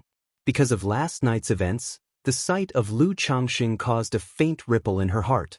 However, after a whole night of tempering her state of mind, she didn't show any unusual signs. Xiao Daoist, let's have breakfast before setting off, Lu Changxing said casually. He didn't bring up last night's events. After all, it was somewhat awkward to discuss such matters. The best approach was to act as if nothing had happened. It's not about that. I have something to discuss with Lu Daoist, Xianxia said, shaking her head slightly and speaking earnestly. Seeing her serious expression, Lu Changxing knew she must have some important matter to discuss. Perhaps this was also why she came looking for him last night? Lu Changxing immediately escorted Xianxia to a secluded side hall. He inquired, "May I know what Xiao Daoist would like to discuss?" Lu Daoist must have noticed a clear change in me compared to 10 years ago, Xianxia said softly, looking at Lu Changxing. Lu Changxing nodded. He was unsure as to why Xianxia was suddenly broaching this subject. It's because of the cultivation technique I have been practicing, Xianxia continued. Having spent the last few days with Lu Changxing, experiencing life lessons and observing the lives of mortals, she had been observing him. Through her observation, Lu Changxing had passed her tests. That's why she thought of revealing the matters of the emotional tribulation. If she was to reveal the tribulation, she needed to explain the whole context. When Lu Changxing heard this, he thought to himself, as expected. As he had suspected, Xiaoxia's changes were due to the practice of a particular cultivation technique. But he still didn't know why Xiaoxia was mentioning this to him. Not waiting for Lu Changxing to speak, Xiaoxia continued, "The cultivation technique I'm practicing is called the Supreme Forgetful Love Technique. To fully master this technique, one must experience the trials of the mortal world, understand grief and joy, separation and union, to comprehend the essence of supreme forgetfulness. My master crafted elixir medicines for me to skip this step and master the technique. But my state of mind still has flaws, and I find it difficult to break through." Xiaoxia said slowly, maintaining an indifferent expression and a calm demeanor. "Supreme Forgetful Love Technique?" Lu Changxing nodded slightly. He knew that profound techniques like these have such requirements. Therefore, they are very difficult to practice. Like the 7 luminaries' great freedom sword scripture he practiced, there were requirements for one's state of mind. However, he was an exception, having a shortcut to overlook this aspect. My state of mind is incomplete, and I gradually realized that I must overcome the emotional tribulation to break through the illusion and reach the fulfillment of my state of mind. My main purpose for descending the mountain is to undergo this emotional tribulation. And when I met Lu Daoist, I sensed an opportunity for a breakthrough from you. The emotional tribulation is likely related to Lu Daoist. That's why I asked Lu Daoist to accompany me on part of my journey. Xiaoxia spoke with a cool countenance and a tranquil tone. Emotional tribulation, Lu Changxing uttered, his heart suddenly enlightened upon hearing this. Before, he only knew that Xiaoxia was close to him and asked him to accompany her for a part of her journey because of the peach blossom goo. But as for the specifics, he had no idea. Now, hearing Xiaoxia's words, he suddenly understood. The so-called emotional tribulation must involve experiencing matters of affection. Xiaoxia left the mountain, intending to experience emotions to overcome her bottleneck. But just after meeting him, the peach blossom goo made these emotions fall upon him. Xiaoxia had also realized this, which is why she had been observing and sizing him up continuously at the Rui Tower. And she took the initiative to say that she was planning to travel without a particular destination in mind and asked him to accompany her. The goal was to try to overcome her emotional tribulation through him and thus make a breakthrough. Now that she was being upfront, she likely wanted him to do something. As a good friend, helping Xiao Daoist with her troubles is naturally my unquestionable duty. I'm not sure how Xiao Daoist intends to undergo this emotional tribulation, but if I can be of help, Lu would naturally help. Since the other party had put it that way, Lu Changxing felt it would not be good to refuse and thus spoke. As for this matter of emotional tribulation, I am not very clear about it myself. Originally, when I was beside Lu Daoist, my thoughts would become disordered, and my cultivation technique would operate automatically.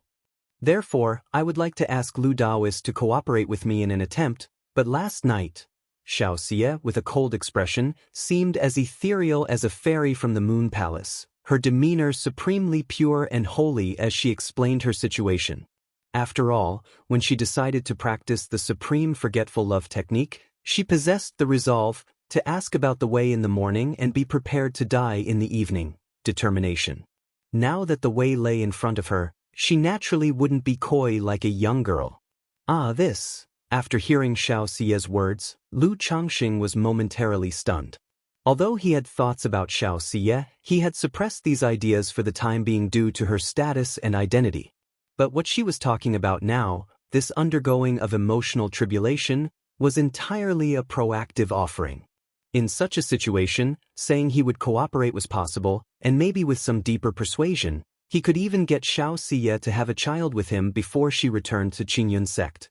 But Lu Changxing did not harbor these thoughts. The identity of a nascent soul immortal disciple made him apprehensive.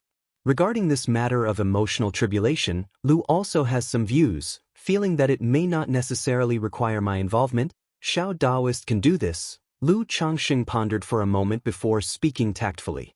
If it were anyone else offering such an opportunity, someone, would naturally not refuse. But Xiaoxia's status and identity were something he couldn't afford to provoke. Acting on it would not bring him much advantage, and it was likely to cause him endless embarrassment. Therefore, if she could resolve this emotional tribulation on her own, owing him a favor would be ideal. Is that really possible? Xiaoxia, after a moment of silence upon hearing Lu Changxing's words, asked.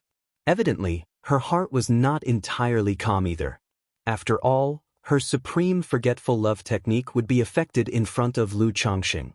She couldn't achieve a state of absolute detachment. Xiao Daoist can give it a try. Lu Changxing handed her a soft cushioned meditation mat.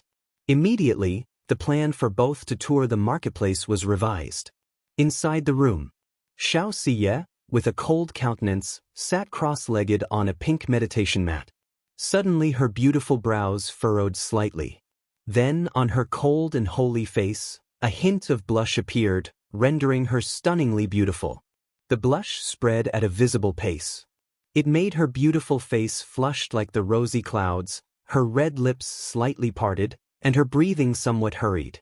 After a few breaths, the blush spread from her cheeks to her ears, making her delicate and lovely ears thoroughly red, and her snow-white, graceful neck also gradually reddened.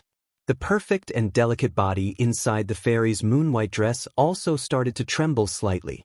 The embroidered shoes covering her round and petite jade feet trembled lightly, restless and uneasy. A moment later, a suppressed heavenly sound emanated from the fairy's throat, causing her to furrow her brows in pain, then look befuddled, her red lips parted as she collapsed to the ground. Huff! Huff! Huff! Xiaoxia's bewitching eyes looked confusedly at the eaves, carefully observing the changes in her heart.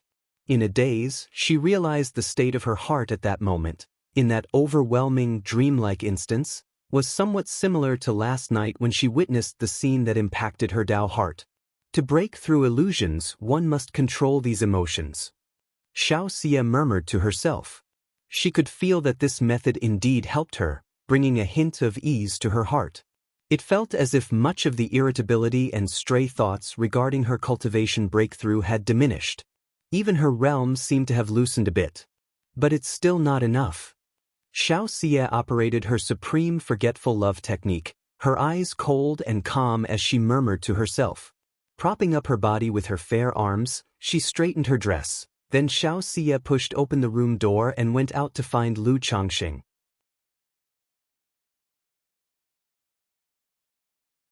Chapter 282, Yun Wansheng. Could something have happened to Shiyu?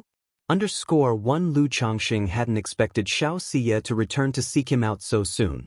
Looking at Xiaoxia in front of him, wearing a moon-white long dress with delicate features and an exceptionally ethereal and cool demeanor, Lu Changxing couldn't help feeling somewhat guilty. After all, looking back on it now, his idea seemed a bit off. Who would ask someone to cultivate like that?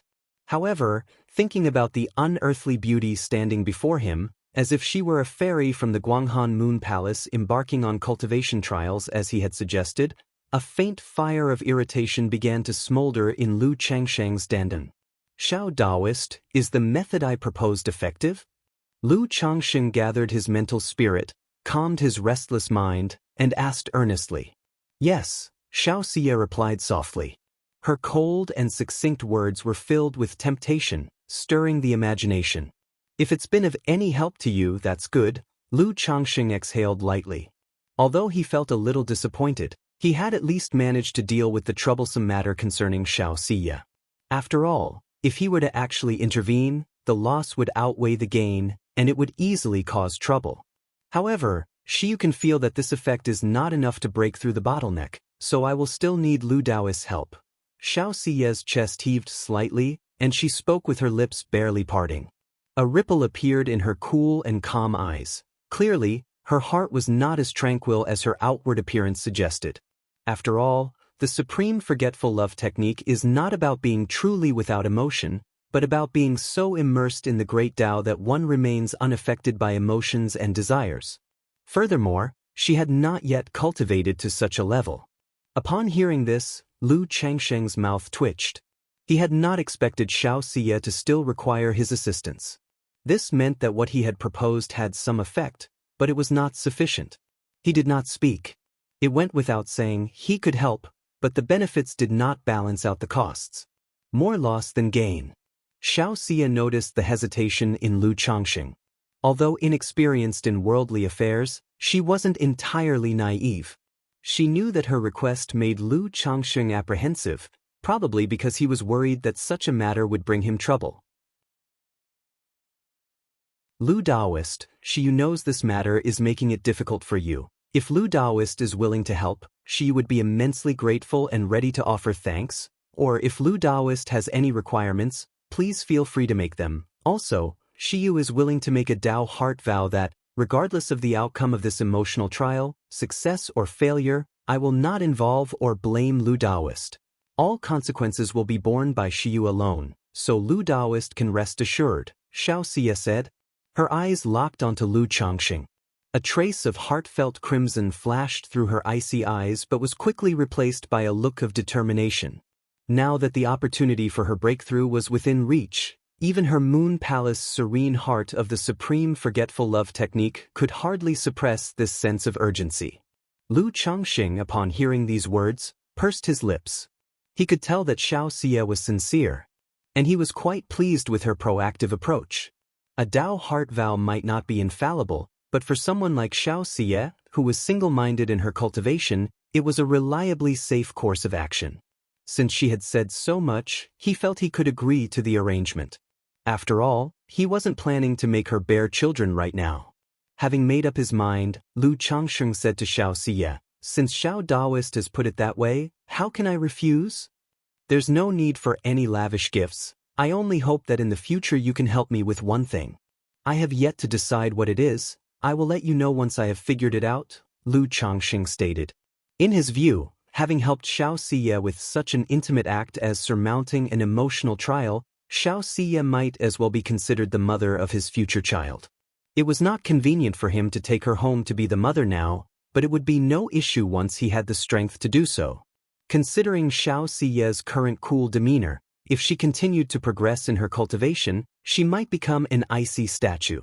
So, it was necessary to plant a seed earlier on. After all, he, Lu Changsheng, never forced anyone.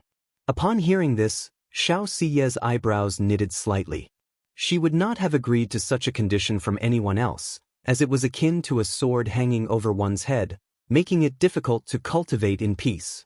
But considering this was related to her great Dao opportunity and the cause and effect of her emotional trial, and given her interactions with Lu Changsheng over these days, she felt relatively confident about his character.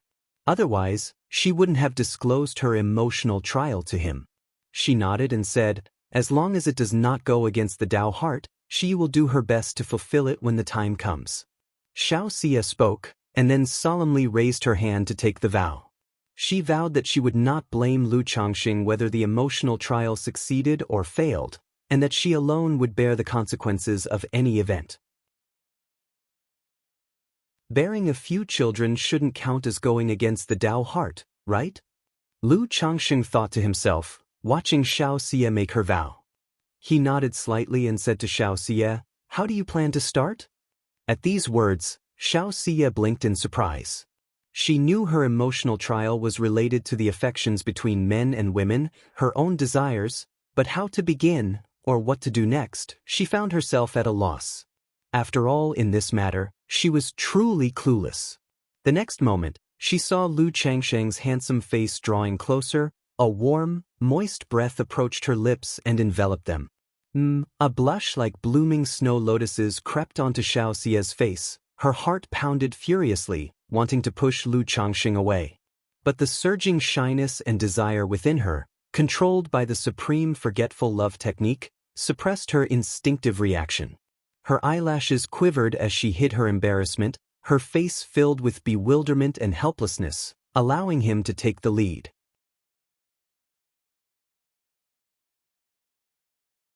Chapter 283, Yun Wansheng. Could something have happened to Shiyu? The fervent breath pried open her clenched teeth, intensifying her emotions to an overpowering degree, rendering her nearly incapable of self-control. No, this can't happen. Moments later, Xiaoxia felt the supreme forgetful love technique almost fail, and a languid moan escaped from her nostrils as she lightly struggled. Her stunningly beautiful face was flushed with a rosy hue, her delicate body going limp in waves. She seemed powerless to resist, almost collapsing in Lu Changsheng's arms. After a while, Lu Changxing embraced Xiaoxia's tall and graceful figure, and in a gentle voice, he said, "Daoist Xiao, is this the desired effect?" Xiaoxia's eyes were slightly downcast, her lips tenderly pink as she softly murmured "and numb."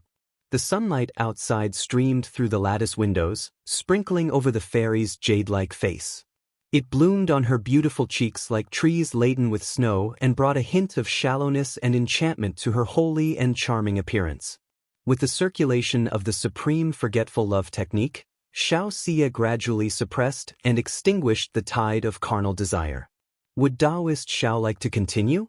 Lu Changxing, holding her waist and smelling the fragrance from her hair, asked, looking at Xiaoxia in such a state.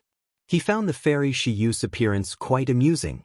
Normally, she seemed cold and aloof, like the 9 heavens bright moon high above, serene, sacred, indifferent and calm, provoking only distant admiration without daring any desecration. Yet with the slightest intimacy she would become like a little girl, her face flush with shyness, her body going weak. Once it stopped, she would slowly revert to the ethereal fairy demeanor. Wait just a moment. Xiaoxia, with eyes enchanting as the moon, allowed the man to wrap his arms around her waist and smell her dark silky hair as she whispered softly. She could feel that just being held like this, breathing in the masculine scent of Lu Changxing, made her heart restless. Lu Changxing, hearing this, remained silent. He simply held her, quietly embracing the tall, exquisite softness, relishing her beauty. After all, he was helping someone in her cultivation. They say that doctors possess compassion, and saving a life is more meritorious than building a 7-tiered pagoda. In Lu Changsheng's view, assisting someone in their cultivation was much the same. A man and a woman, like a pair of celestial beings, quietly embraced each other. It was unclear how much time passed. Xiaoxia's emotions stabilized. She had gradually become accustomed to Lu Changsheng's breath and embrace. Suddenly, the fairy pursed her lips and took the initiative to lift her cold jade-like face, the moon-white embroidered shoes elevating slightly. Their lips met, eyes closed gently. During this process, Xiaoxia's cheeks began to blush once again. It was her first kiss just now. And now, it was her first time initiating a kiss. During this, she remained shy and passive, allowing the actions to happen to her without taking the lead. Desire surged wildly within her, making the supreme forgetful love technique circulate rapidly, her stunningly beautiful cheeks radiating with allure, a blush spreading from her face to her ears and neck. Moments later, the raised tips of her toes inside the moon-white embroidered shoes began to weaken along with her delicate body. And just then, Xiaoxia, who was lost in the intoxication as if savoring fine wine, suddenly stiffened as if struck by lightning.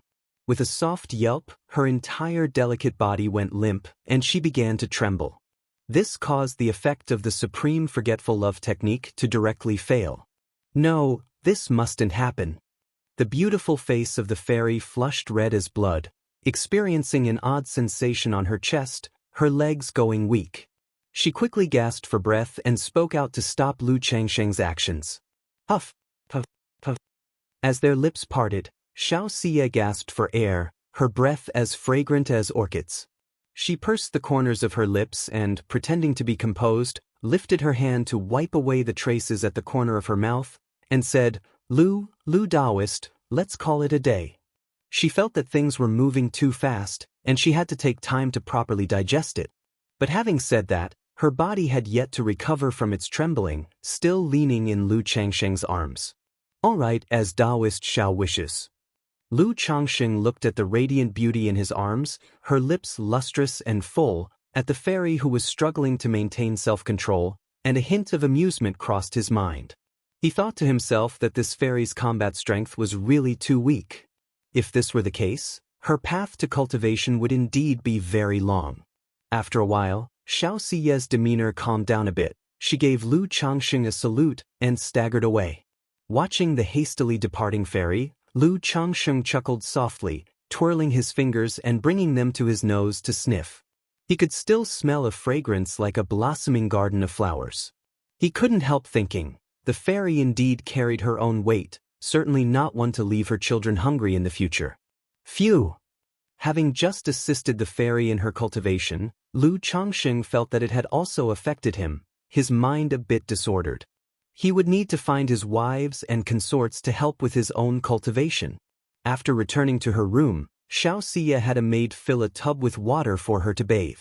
She soaked alone in the bathtub scattered with flower petals. Is it worth it? During the recent cultivation session, which nearly nullified the supreme forgetful love technique, her state of mind seemed to revert to her once genuine and lively self, her heartstrings beginning to quiver. She questioned herself whether it was worth it to do this for the sake of cultivation.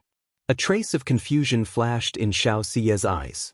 She recalled joining the Qingyun sect, her master Yun Wanshang imparting the supreme forgetful love technique to her, and her own resolute choice of the supreme forgetful love technique without any hesitation. She remembered the years of hard cultivation, the leaving of the mountain for experience, and clarifying Lu Changsheng's emotional calamity with him.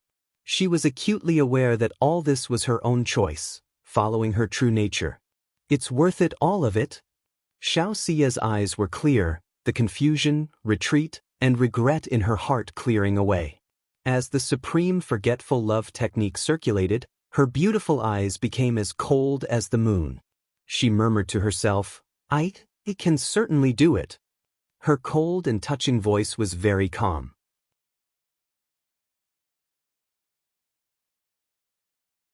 Chapter 284, Yun Wanshang.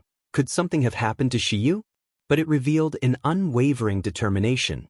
With the clarity of her Tao heart, she felt as if her realm had also loosened somewhat. In the following days, Lu Changsheng and Xiaoxiye did not venture out, but continued their cultivation practice within the residence. During these days, under the guidance of Lu Changsheng, Xiaoxiye's practice of the supreme forgetful love technique improved rapidly. She no longer closed her eyes and simply endured his verbal sparring, letting things happen, but would now slightly shyly collaborate a little. Although her proud chest still fluttered when caressed, it no longer caused the supreme forgetful love technique to lose its effect, and gradually she was able to control and restrain this surge of desire. Pitifully, this made things difficult for Lu Changsheng. Initially, Lu Changsheng thought he was merely helping a fairy with her practice, as if helping the future mother of his child.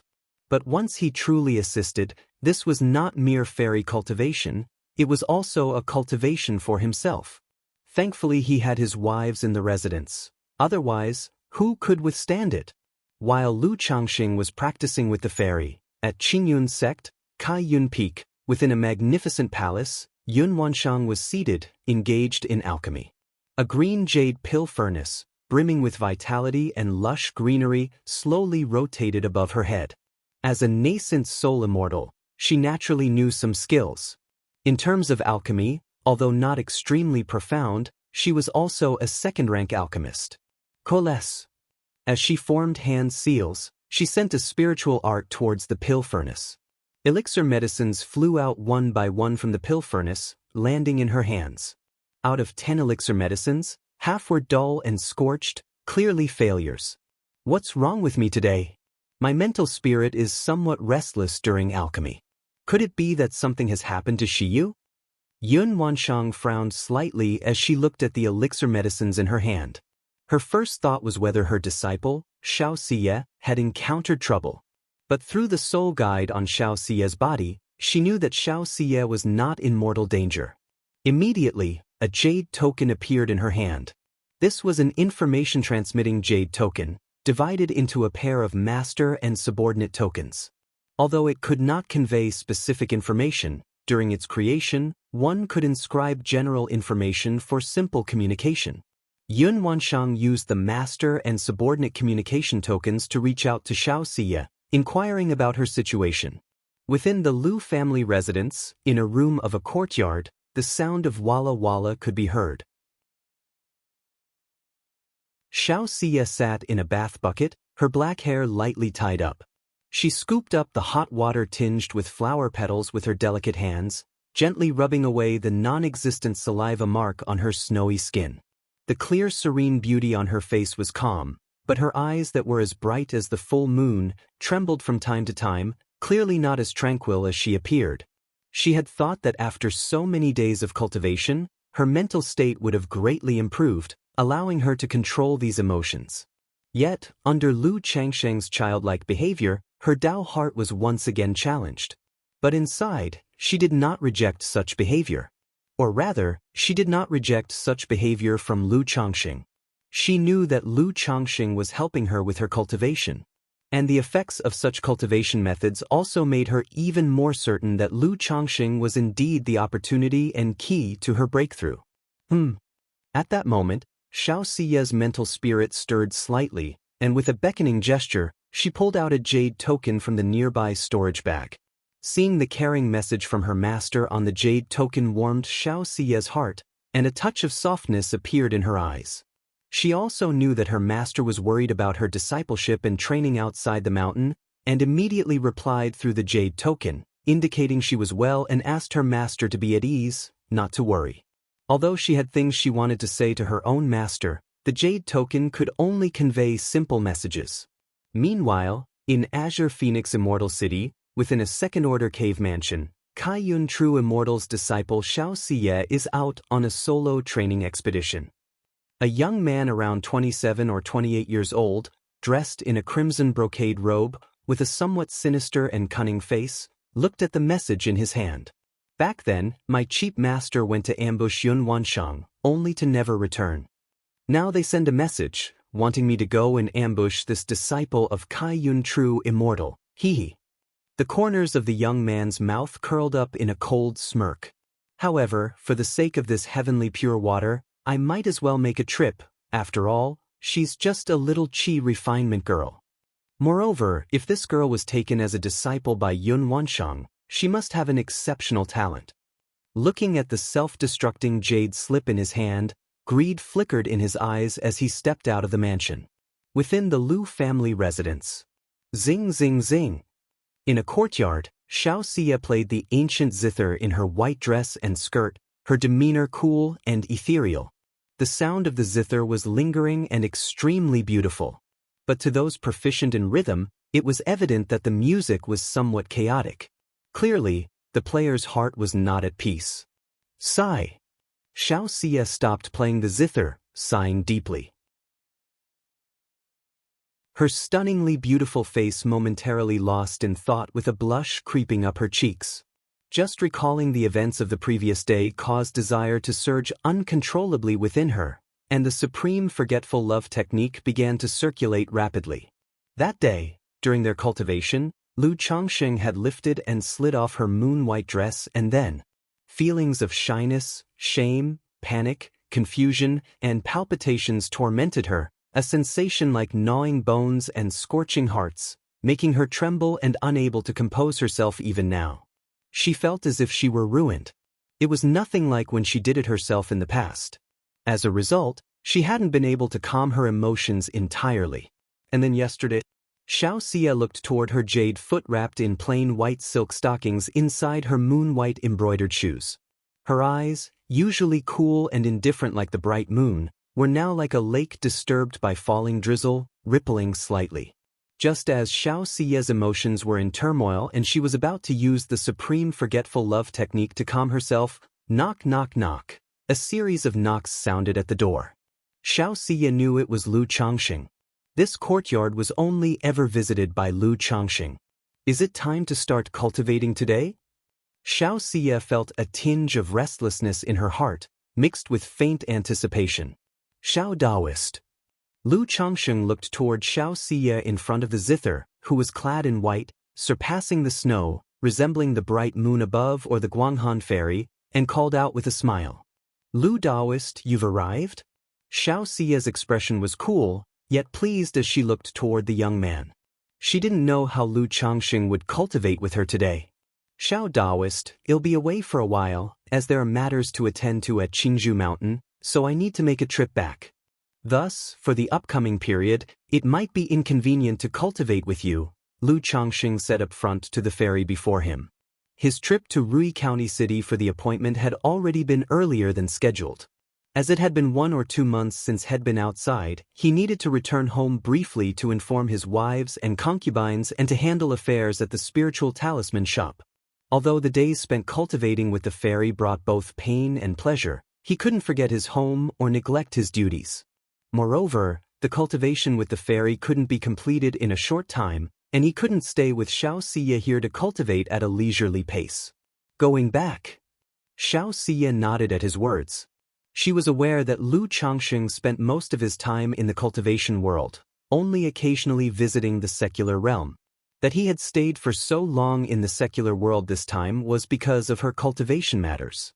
You've had a hard time these days, Lu Daoist, Xiaoxia said softly. You are too courteous, Xiao Daoist.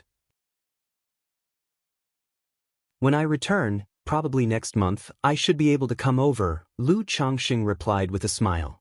Though it was painful and joyful, he had also tasted its sweetness, which he found quite acceptable in his view. I'll go with Lu Daoist. I remember that Red Leaf Valley Market is near Qingzhou Mountain. That way it would be convenient for you to go back and forth, Lu Daoist, instead of the trouble of traveling to and fro. Besides, during this time I've had some insights and want to go see the cultivation world, Xiaoxia spoke out. She felt indebted for Lu Changxing's assistance.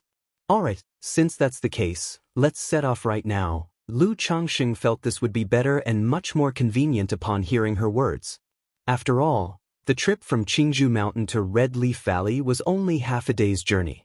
Spending days in the secular world was not only troublesome with the traveling back and forth but without the spirit vein, it also hindered and affected his cultivation.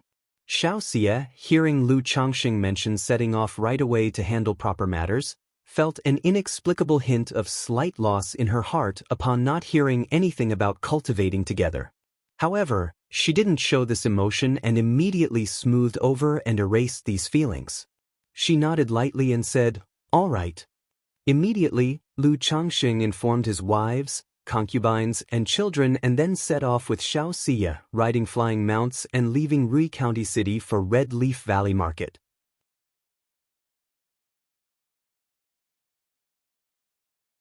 Chapter 285. Foundation Establishment Ambush, Treasure Bones Emerge. _1 The vast clear sky was a washed azure blue. A black iron feather eagle and a majestic immortal crane with pure white feathers were soaring swiftly through the air. On the backs of the iron feather eagle and the immortal crane, there stood a handsome young man with a stalwart figure and a cold-faced, tall, and graceful woman. It was Lu Changxing and Xiaoxia who had departed from Rui County City and were heading towards the Red Leaf Valley Market. Lu Changxing, utterly bored, watched Xiaoxia atop the crane, her tall and graceful figure draped in a moon-white dress, standing there like an ethereal fairy. Her cool and detached visage bore the pure aura of the bright moon in the sky, exuding an air of immortality. Beneath the caress of the wind, her long black hair and the hem of her dress fluttered, occasionally revealing a small section of her fair and round jade-like legs. This sight involuntarily caused Lu Changxing to think back to the moments of her cultivation over the past several days. Indeed, to hold an esteemed and inviolable fairy beneath oneself and indulge as one pleases is the deepest desire hidden in the heart of every man, Lu Changxing thought to himself, exhaling lightly to suppress the restlessness within his heart. For Xianxia, these days were for cultivation. For him, they were likewise a form of cultivation. Fellow Daoist Xiao, in about 2 days, we should reach the Red Leaf Valley Market. Seeing a landmark range of mountains and having a rough idea of their location, Lu Changxing sent a message to Xianxia. Good, Xianxia replied. Whether she was in the state of cultivation or not, she was usually not very talkative, somewhat reticent. However, if a topic was brought up to her, Xianxia would always respond. Like during these days, Lu Changxing had asked Xianxia numerous questions. Even to some of the more personal questions, she would answer. The iron feather eagle and the immortal crane continued to glide rapidly through the air. Just then, "Be careful!" Xianxia suddenly exclaimed. She abruptly turned her gaze to the right where an ancient chain appeared in her hands. Alerted by her exclamation, Lu Changxing quickly turned and looked in the same direction. He immediately saw a stream of rainbow light slashing through the sky far away, speeding directly toward them. The little girl is not simple, indeed, to have detected my presence. Truly worthy of being a disciple of Kaiyun true immortal. In the next moment, the rainbow light appeared mere zhongs away from the two. A man in his late 20s, with a sinister, effeminate face and dressed in a crimson brocade robe, materialized. Standing on a black cloud, he radiated a powerful aura of spirit pressure. It caused Lu Changxing's iron feather eagle below him to flap its wings frantically and shiver in fear. A foundation establishment cultivator. Lu Changxing's pupils shrank, and his gaze narrowed slightly. From the man's speed and the spirit pressure he emitted, Lu Changxing immediately knew he was faced with a foundation establishment great cultivator. And from the look of it, this foundation establishment great cultivator bore no good intentions.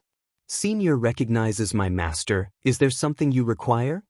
Xianxia looked toward the young man and spoke. Her fair hand rested on the chain, poised and ready to strike, clearly perceiving the ill intentions of their adversary. "I am here for you this time. As for the reason, you shall know in a moment." The man in the crimson robe spoke as he stood with his hands behind his back, his eyes revealing a glint of dark red light.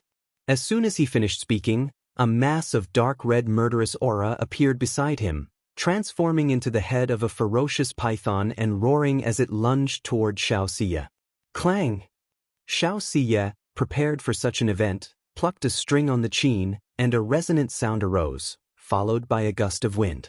It was clear to see ripples of sound waves emanating from Xianxia at the center, rolling out like a series of circular blades and crushing the murderous python with their force.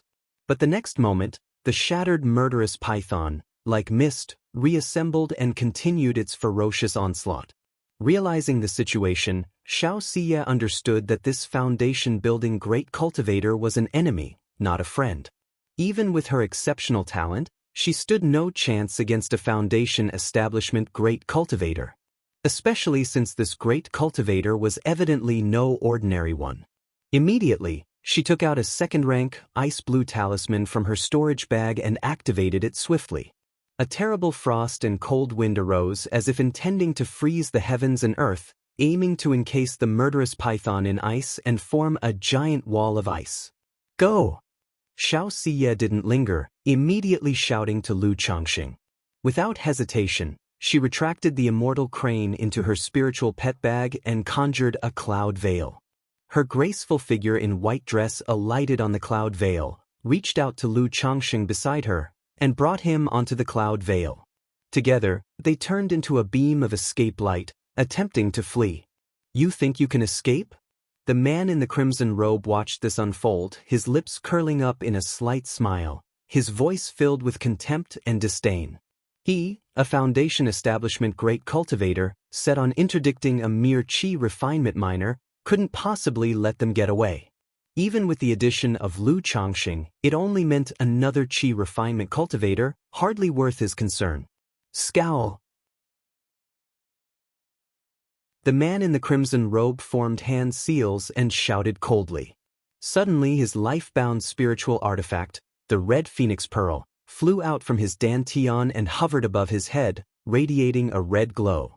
A beam of light shot out, casting a red glow that caused the figure of Xianxia, maneuvering the cloud veil to escape, to stiffen abruptly. Immediately after, a chilling white flying sword appeared out of nowhere, its sword chi roiling and sharpness menacing, making a beeline for Xianxia. Not good. Realizing the imminent threat of the flying sword, Xianxia knew escape was likely impossible. Quickly, she slapped her storage bag and summoned a 5-colored tortoise shell. The tortoise shell shot into the air, unfolding a 5-colored radiance while exuding an aura of impregnable defense. Then, a colorful sword bead appeared. The sword bead spun wildly, surrounded by terrifying sword light, seeming capable of slicing through everything. Go! Xianxia formed hand seals and shouted crisply, propelling the sword bead viciously towards the man in the crimson robe.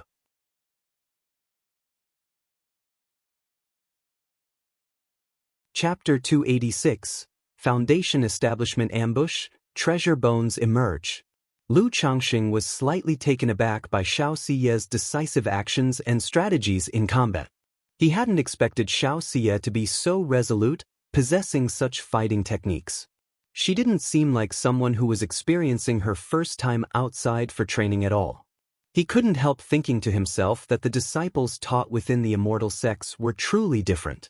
They didn't just know how to cultivate in terms of combat techniques, they were completely superior to many ordinary loose cultivators. Furthermore, looking at the cloud veil, tortoise shell, and sword bead, which were obviously of superior and top-grade magic artifacts, she seemed to be very wealthy. Despite his astonishment, Lu Changxing didn't just stand by and do nothing. He took out a stack of talismans, all of middle and superior grade, and threw out more than a dozen in one go. After all, as a talisman master, it was only natural for him to carry extra talismans for self-defense. Whoosh whoosh whoosh, the talismans emitted a diffuse light, turning into streams of fire clouds, fire serpents, ice spikes, wind blades, and lightning, bursting forth wildly. Clang clang clang. The stark white flying sword struck against the 5-colored tortoise shell, the swords vibrating, and the tide-like sword chi roaring tumultuously, as if to shred to pieces anyone it touched, causing faint cracks to appear on the tortoise shell. As for the onslaught of the colorful sword beads and talismans, the young man in the red robe just let out a disdainful sneer. He lifted his right hand, crystal clear like jade and shimmering with a demonic luster, and directly grasped the sword bead. Crack, crack. The sharp sword beads made a teeth-grating crack sound against the crystal-like jade palm. A murderous python bursting with sinister chi leapt from his shoulder, directly neutralizing and shattering Lu Changxing's talisman's offensive. This is definitely not an ordinary foundation-building great cultivator. Seeing this scene, Lu Changxing's eyes narrowed slightly. He didn't say much about his own stack of talisman attacks. It was quite normal for them to be neutralized, being merely middle and superior grade talismans. But Xianxia's tortoise shell and sword bead were clearly not simple. Yet, under the techniques of this young man in the red robe, the tortoise shell cracked, and the sword bead was even pinched in his hand. Although the young man's palm seemed to use some kind of spell, it still made him very alarmed. He knew that the strength of this young man in the red robe was not that of an ordinary foundation-building great cultivator. His power far exceeded the Lu family ancestor, Chen family ancestor, Bai family ancestor, and Meng Xiaochan that he had encountered before. Xiaoxia's countenance paled slightly as the 2 artifacts she summoned were broken, and she let out a muffled groan. She took out a silver talisman from her storage bag and handed it to Lu Changxing. She quickly transmitted her voice. Lu Daoist, this matter started because of me. He must be tracking me through some kind of technique. This is a 2nd-rank escape talisman. I'll hold him off for a moment. You can use the talisman to escape from here, Xianxia said urgently. Practicing the supreme forgetful love technique helped her keep her mind calm even in the face of various crises. She knew that the young man in the red robe, a foundation-building great cultivator, was after her. This kind of encounter was certainly no coincidence. It was highly likely that the opponent possessed some secret technique that could find her. Thus, in this situation, it was extremely difficult for her to escape from the hands of a foundation-building great cultivator. She also didn't want to get Lu Changxing involved at this time. Lu Changxing did not take the talisman. He had such second-rank escape talismans himself. If he had wanted to escape, he could have used the talisman to do so during the first opportunity in the gap between their fights. But faced with this situation, leaving Xianxia behind and escaping alone was something he found rather difficult to do. Sigh, with this kind of nature, I'm really not suited for the cultivation world for these times, he thought to himself. However, after tasting both the sweet and the savory, and she being the future mother of my children, I can't just stand by and do nothing. Lu Changxing sighed softly in his heart. He decided to fight back fiercely and see if he could save Xianxia. His boldness wasn't completely ungrounded. He had a certain confidence. He felt that if he truly gave it his all, he could take down a foundation-building enemy. Though this particular foundation builder was somewhat strong. Moreover, even if he was no match, he had the life-substituting talisman on him to cling to life. In the blink of an eye, with thoughts flashing through his mind, Lu Changxing made a decision, his palms subtly retracting into his sleeves. One hand held a talisman, the other gripped a talisman treasure emitting golden light. Hurry up, Xianxia pressed, looking at Lu Changxing with some anxiety. She urged him to take the talisman and escape quickly. Daoist, under these circumstances, how could I abandon you and leave? Lu Changxing responded with a light chuckle. At a time like this, still indulging in romantic sentiment? But make no mistake, you two are doomed not to become lovebirds on the run. The young man in the red robe's eyes flashed fiercely as he abruptly exclaimed. In a pair of deep-set eyes, a crimson light glowed, striking fear into the heart. The next instant, Lu Changxing's brow peach blossom goo roared furiously. It felt as if his brain had been hammered by something, his head dizzying, which made him let out a muffled groan. The pendant artifact he wore on his neck emitted a cool breeze at that moment. Pfft. Xianxia, on the other hand, turned deathly pale at the instant, and suddenly spurted a mouthful of fresh blood, clutching her white forehead. You brat can actually withstand my divine sense attack? The young man in the red robe was quite surprised seeing this scene. He never expected that under his divine consciousness secret technique, Lu Changxing would remain unscathed, merely grunting. He knew that ordinary cultivators affected by his divine sense attack either fell immediately or ended up like Xianxia. Additionally, he could tell that Lu Changxing was not a foundation establishment cultivator. He was likely just an energy refining cultivator. For a minor energy refiner to withstand his divine consciousness secret technique indicated the possession of some kind of protective treasure for the sea of consciousness. That made his eyes gleam with greed.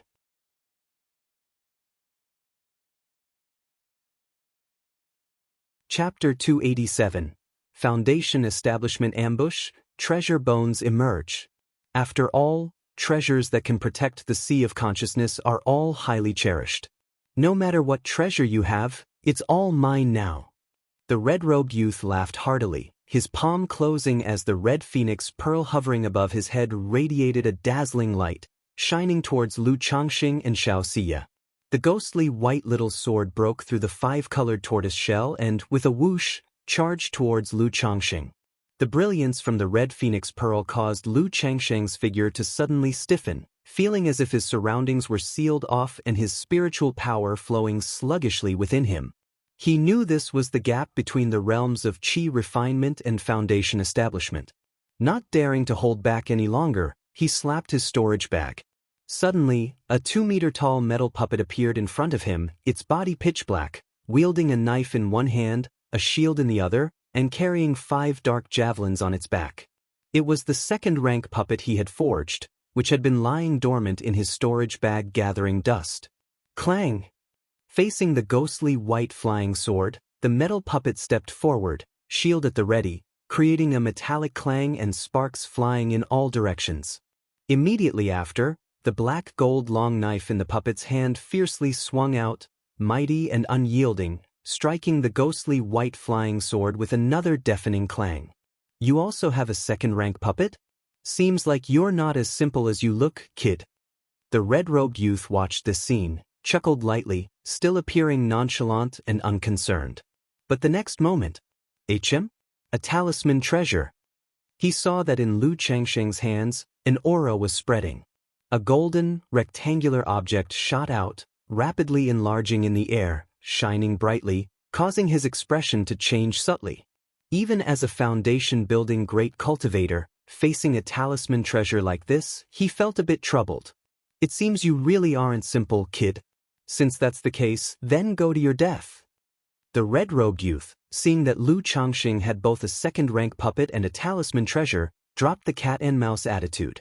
His hands formed a spiritual art, and one by one, evil pythons appeared, their momentum fierce as they charged towards Lu Changxing, prepared for a quick battle. Xianxia, with a pale face and blood spilling from her mouth, was astonished by Lu Changsheng's actions.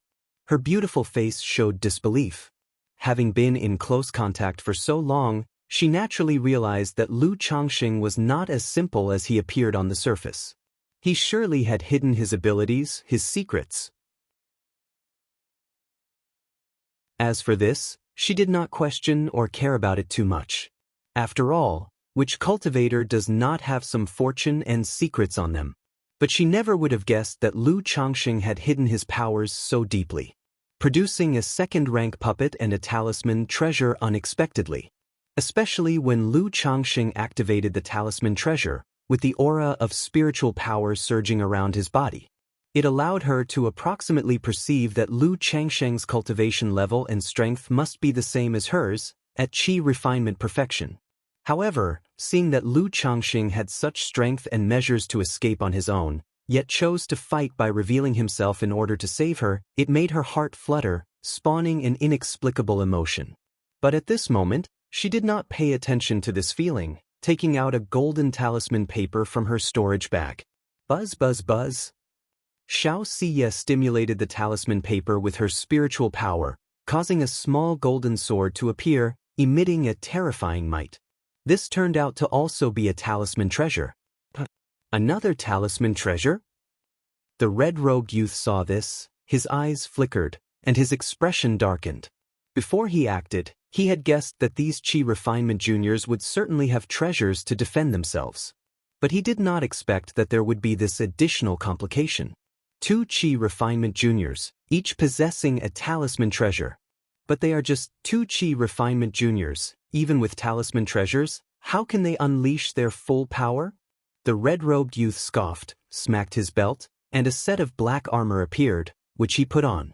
After all, even though it was just talk, the unleashed power of 2 talisman treasures could potentially injure him if he was careless. Roar, roar, roar. Meanwhile, the 9 evil pythons had already furiously charged right in front of Lu Changxing. Lu Changxing was fully focused on activating the golden brick talisman treasure when he saw this sight, his fingers squeezing an activated supreme talisman, a thunder talisman.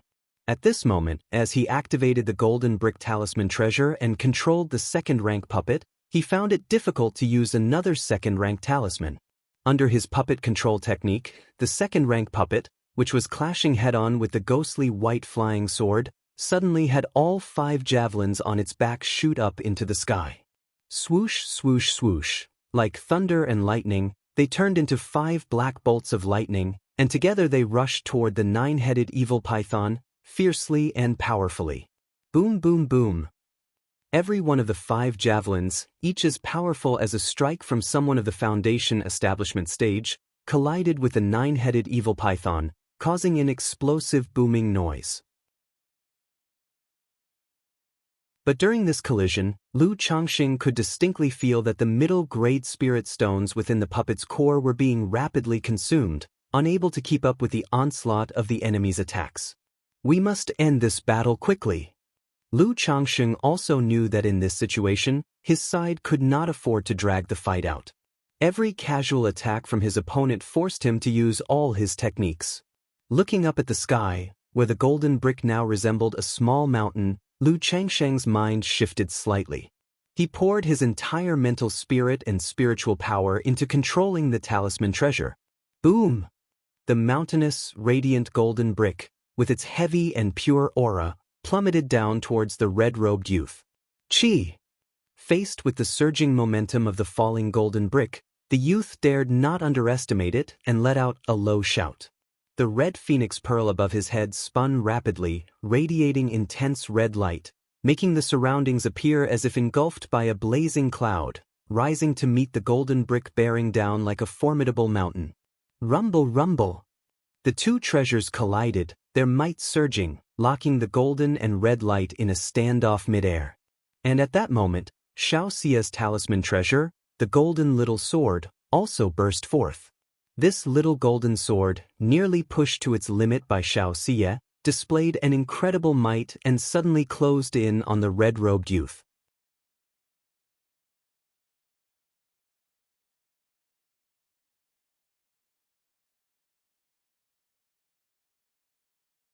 At that moment, the golden small sword also dimmed considerably but still charged towards the youth in the red robe.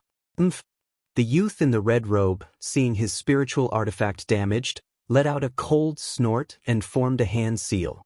Black armor around him surged with a ghostly light, and at the same time, the blood-colored scissors flew up again, transforming into a blood-colored flood dragon, colliding with the golden small sword. But at this moment, the blood-colored flood dragon was clearly much dimmer than before. Lu Changxing, watching this scene, also had an estimate of the youth in the red robe's strength. He knew the latter was also running low on strength. He propelled the talisman treasure golden brick with all his might while controlling the second-rank puppet to attack the youth in the red robe. The treasure bones in his chest were poised and ready. This was his last trump card. Damn it! The youth in the red robe, seeing the puppet coming to kill, also looked somewhat sullen and ugly. Lu Changxing and Xiaoxia, although both were in the stage of qi refinement, summoned talisman treasures with incredibly astonishing power. Especially the golden light brick, which completely entangled his life-bound spiritual artifact, crazily draining the mana within his body. He gritted his teeth, formed a hand seal with both hands, and slapped his chest to use a secret technique. It allowed him, under such circumstances, to split a part of his mental spirit and mana to control his magic artifact. Clang, clang, clang. Immediately, a purple bell magic artifact appeared, gently swaying in the void and emitting a series of soul-stirring sounds. This sound made both Lu Changxing and Xiaoxia unable to help but feel dazed, somewhat dizzy and swollen-headed. The young man clearly saw that both were fully controlling the talisman treasure, thus expending a great deal of their mental spirit. A disturbance would inevitably lead to an opening. The second-rank puppet reached the young man in the red robe, and the black gold long knife in its hand slashed out explosively. The young man wasn't a body cultivator, so naturally he wouldn't forcibly resist such a close-range attack. An armor surrounded by dim light materialized a ghostly shield in front of him, blocking the strike. The purple bell continued to ding, unsettling the mind, causing Xiaoxia, who was barely holding on, to completely faint. Now's the moment. Lu Changsheng's eyes flashed fiercely, knowing that the young man in the red robe had also reached his limit. Now, without Xiaoxia's help, he couldn't delay any longer. If the opponent had the chance to recover, there would be no opportunity. He immediately patted the spiritual pet bag and summoned the six-winged golden silkworm. This six-winged golden silkworm had been raised for almost 2 years now. But regardless of its size or appearance, there was no difference from when he first obtained it. It was still in the larval stage. However, at this moment, as long as it could be of use, that was enough. Lu Changxing had the six-winged golden silkworm prepare in secret. Then, while putting all his strength into stimulating the golden light brick, he unleashed the treasure bones that he had nourished for many years with the black dragon magical bead. Roar, roar, roar. In an instant, dragon roars resonated through the void. Straight from Lu Changsheng's chest, a tide of dark light spread unceasingly, like a rolling river with surging waves, emitting a terrifyingly powerful aura. What kind of technique is this, and how does it have the aura of core formation? And how can this youngster, with only chi refinement strength, having already stimulated one talisman treasure, still unleash such a powerful technique? The young man in the red robe screamed, somewhat panicked. Boom! The next moment, from Lu Changsheng's chest emerged a flood dragon enveloped in glistening black light and shrouded in black mist, giving off a bizarre and evil roar as it emerged.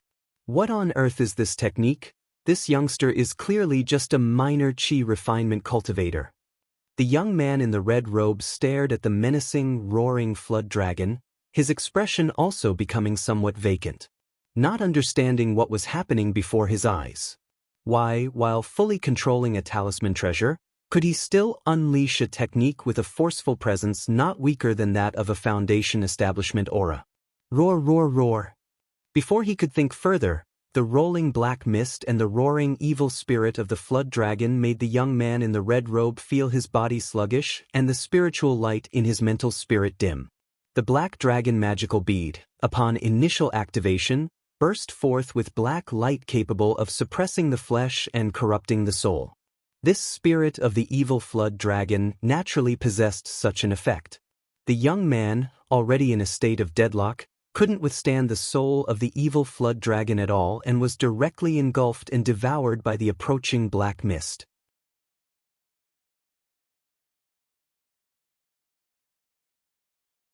Chapter 289, 100,000 Spirit Stones, The Change in Xianxia. Rumble. The evil Jiao's soul engulfed and drowned the young man in the red robe. A terrifying radiance filled the void, causing the entire space to boom and explode. Ah! A shrill scream sounded amidst the waves. Huff!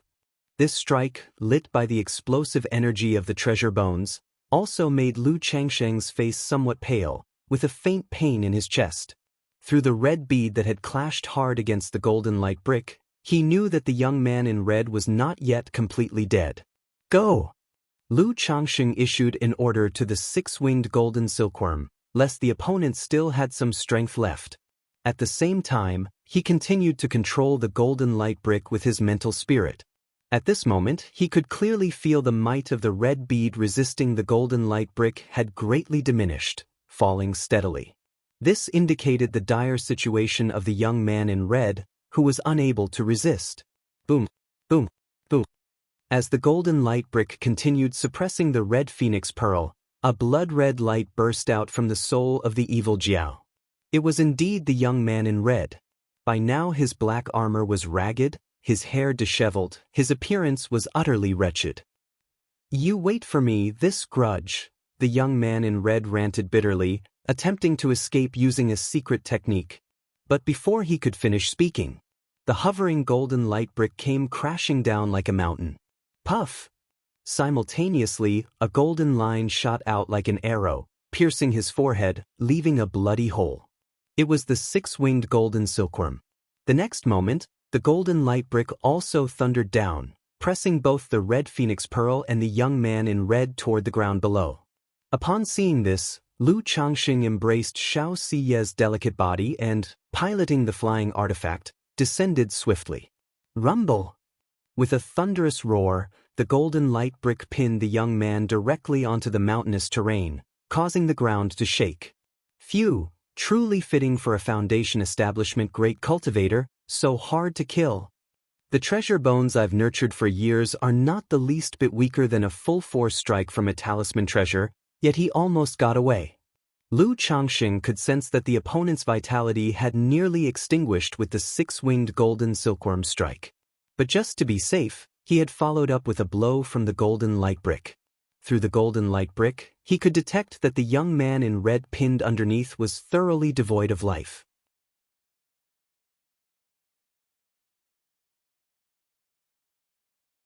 Lu Changsheng looked at Xiaoxia's form and realized the most undefendable aspect of encountering foundation establishment while being in the chi refinement stage. Even if you have a magic artifact, defending against divine sense attacks is almost impossible. If he didn't possess the peach blossom goo, he might have been affected as well. Nevertheless, it was only now that Lu Changxing discovered the peach blossom goo had this effect. Immediately, he closed his eyes to introspect, inspecting the condition of the peach blossom goo between his eyebrows. Though it seemed somewhat listless, it wasn't of much concern. This was normal. After all, it was a divine spirit goo. And the growth of the peach blossom goo was remarkably fast.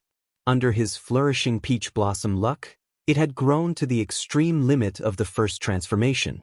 If his cultivation level did not restrict it, it could have advanced to the second transformation. Seeing that Xianxia wouldn't awaken anytime soon, Lu Changxing stripped the storage bag and storage belt from the young man in red. He began sorting through the spoils of the battle. I hope they yield a substantial return. Lu Changxing looked at the storage belt and storage bag with a hint of anticipation.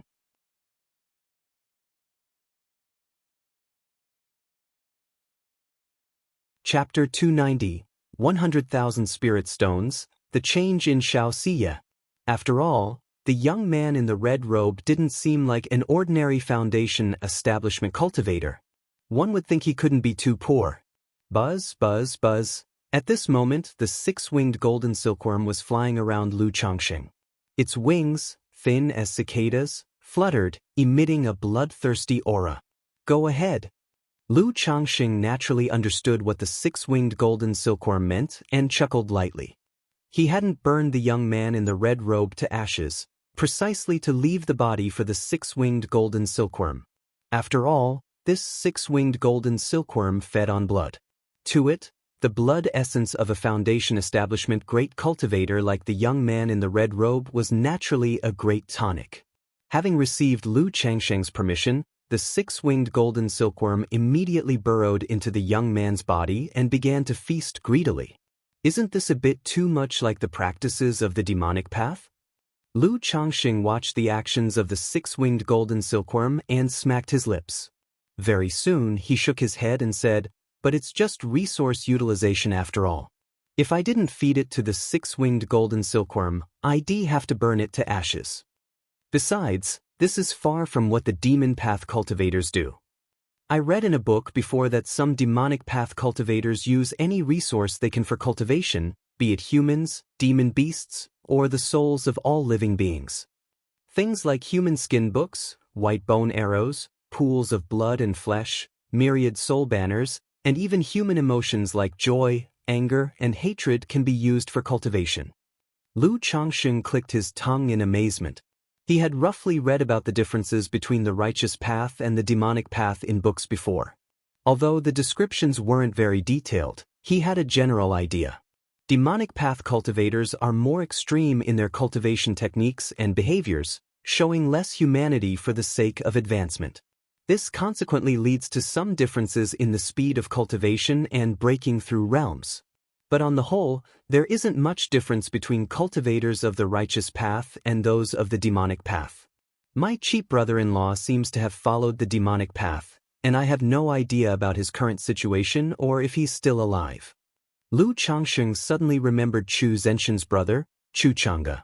After all these years, he wondered how his cheap brother-in-law, who had entered the demonic path, was faring. After all, life wasn't easy for demonic path cultivators in Jiang country. Without further musing, Lu Changxing began to check the storage bag. So many spirit stones, materials? Lu Changxing immediately saw a pile of spirit stones and materials inside, and his face lit up with surprise. Even without counting in detail, he could tell at a glance that this was no small number of spirit stones. Among them were many lustrous middle-grade spirit stones. What's this? Lu Changxing then looked at a crystal porcelain bottle. Inside was half a bottle of red crystal granules, resplendent like glazed glass. Just by the quality of the exquisite spirit bottle and the appearance of the crystals, Lu Changxing could tell they were no mundane objects. Opening the porcelain bottle, he immediately felt an intense, scorching energy. Each grain of crystal shone with a precious light. Could this be something like the core formation spiritual object, heavenly fire glaze, as recorded in the books? If this thing really is the core formation spiritual object, heavenly fire glaze, then its value is at least 50 to 60,000 spirit stones. Lu Changxing looked at the crystal porcelain bottle, his face filled with a smile, and he put it into his storage bag. A regular foundation establishment spiritual object might cost 2 to 3,000 spirit stones. But for a core formation spiritual object, the price increases 20-fold. And they are priceless on the market. Lu Changxing continued his inventory. Seeing ordinary materials and magic artifacts didn't stir much emotion in him. Red Phoenix True Scripture, a peripheral sect-level cultivation technique. Seems like there's something worthwhile after all, to possess a peripheral sect-level cultivation technique. However, the technique is incomplete, only cultivable to the core formation stage, but I can study the 2 secret techniques recorded inside later. Lu Changxing found several technique jade slips in the storage bag. After a brief glance, there were several high-grade cultivation techniques and the inheritance of 100 arts of cultivation. Only the Red Phoenix True Scripture notably piqued Lu Changxing's interest. Is this a magic treasure embryo? Lu Changxing saw a small black-red cauldron among the items, examining it in his hand. This small cauldron had only a rough outline of a cauldron shape. Neither the design nor the patterns were sculpted yet, resembling an unrefined embryo. But from inspecting the material of the small cauldron and the aura it emitted, even the worldly Lu Changxing faintly sensed that this was a magic treasure. This kind of appearance made Lu Changxing guess it was a magical treasure embryo. As far as Lu Changxing knew, most cultivators' life-bound magic treasures are made from some rare and precious materials, which they refine themselves. They then shape it into an embryo, and gradually nurture and imbue it into a fledgling form, eventually turning it into a magic treasure. This has an advantage, as one could control the fledgling form of the magic treasure in the late stage of foundation establishment. And by nurturing the magic treasure embryo well in advance, one could let the magic treasure take shape immediately upon reaching core formation, significantly increasing its power. Could it be that this young man in the red robe is a cultivator in the late stage of foundation establishment? Otherwise, why would he have core formation spiritual objects and a magical treasure embryo? Lu Changxing glanced at the corpse that was being drained of blood by the 6-winged golden silkworm and speculated. After all, how could an ordinary foundation establishment cultivator have such rare items? However, sifting through the spoils made Lu Changxing somewhat relieved. For he had also found in the red-robed young man's storage bag 6 pieces of supreme talismans of the 2nd rank, as well as heavenly thunder pearls, white bone arrows, and other treasures. It became clear that the latter actually had quite a few trump cards. If he had made a determined attempt to take their lives from the beginning of their encounter with him and Xianxia, neither she nor Lu Changxing would have had the chance to retaliate. There wouldn't have been any time to employ talisman treasures to suppress him. The same principle applies, even when a lion hunts a rabbit, it uses all its strength, Lu Changxing thought to himself. Otherwise, one might capsize in the gutter unexpectedly.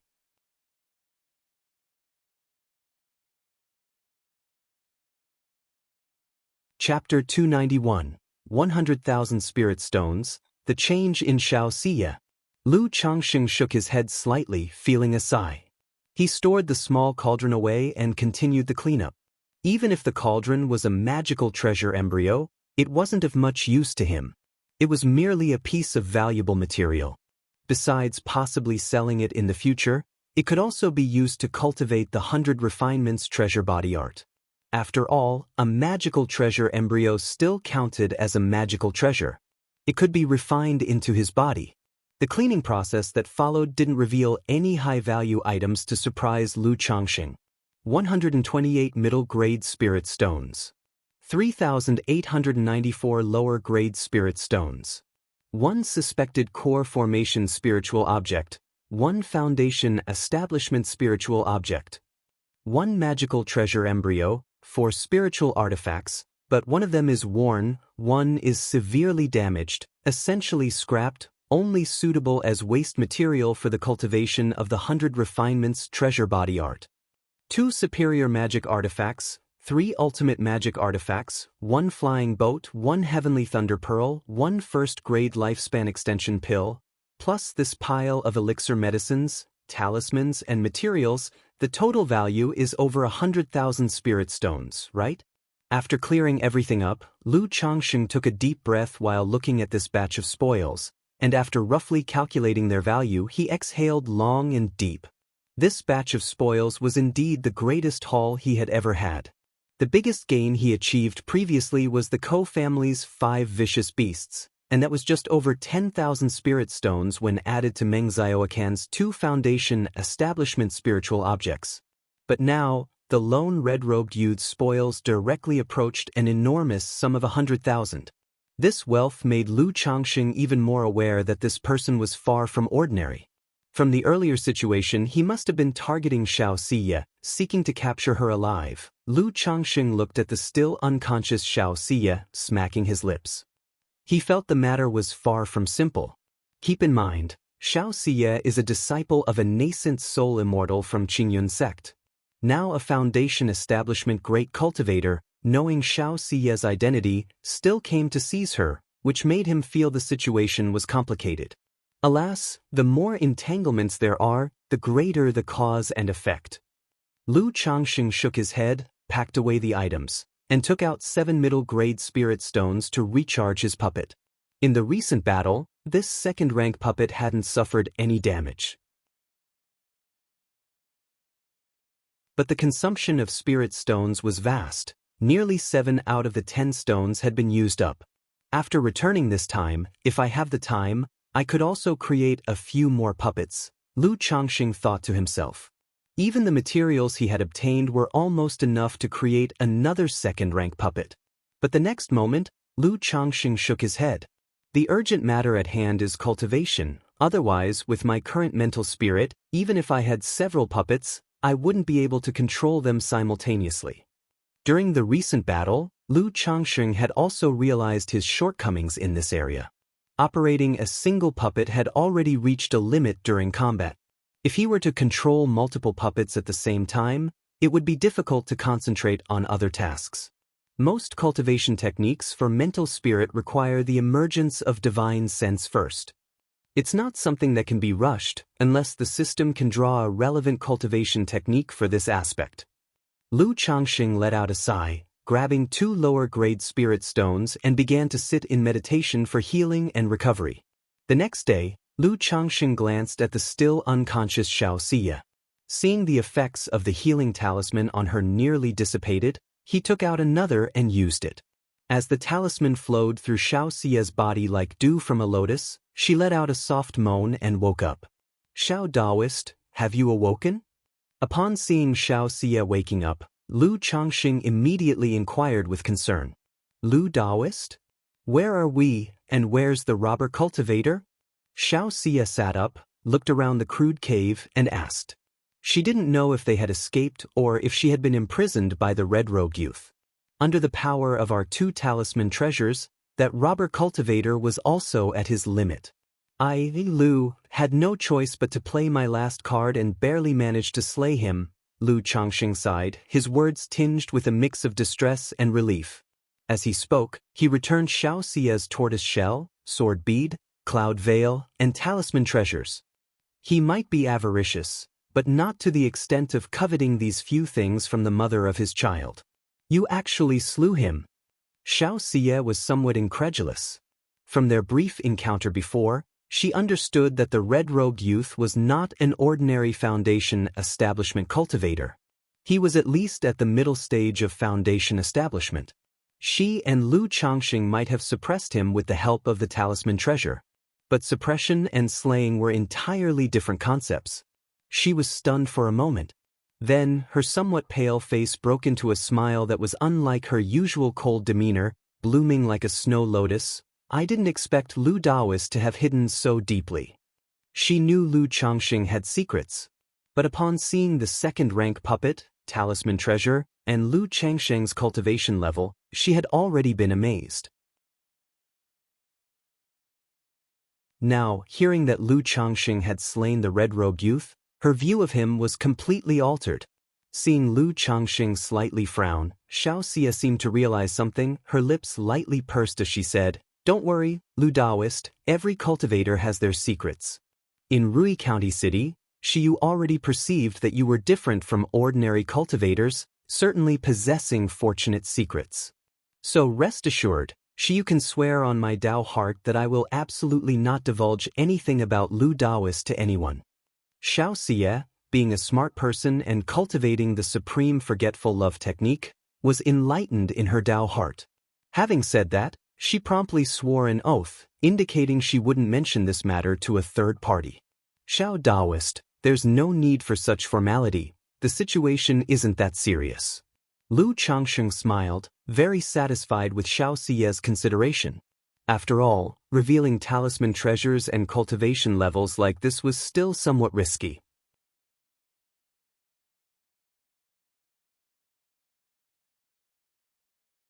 Chapter 292, 100,000 Spirit Stones, The Change in Xiaoxia. Underscore, reading Omicron and Novel Cool. Omicron, at least he had been considering how to hint to Xiaoxia, but to his surprise, she brought it up herself. If it hadn't been for Lu Daoist, Xiyu would have been in danger this time. Previously, Lu Daoist helped Xiyu with her cultivation, and now he has risked his life to save her. Although he used his trump card to slay the robber cultivator, he must have suffered great losses himself, leaving Xiyu at a loss for how to repay him. Xiaoxia's gaze fell slightly as she spoke softly. During the battle with the robber cultivator, an inexplicable emotion had emerged in her heart.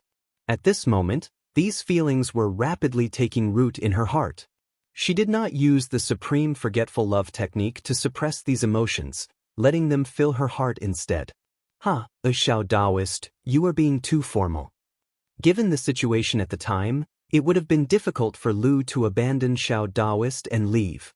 Lu Changsheng's eyebrows raised slightly as he noticed a change in Xiaoxia's expression. Having interacted with her for such a long time, he knew that Xiaoxia's cool and ethereal demeanor would only disappear when she was cultivating. Once she stopped cultivating, she would quickly return to her usual cold and aloof appearance. But at this moment, Xiaoxia looked completely different from usual. It reminded Lu Changxing of the lively and genuine, bright and charming Xiaoxia from 10 years ago. Furthermore, he keenly sensed that Xiaoxia was now referring to herself as Xiyu. Obviously, she felt much closer to him.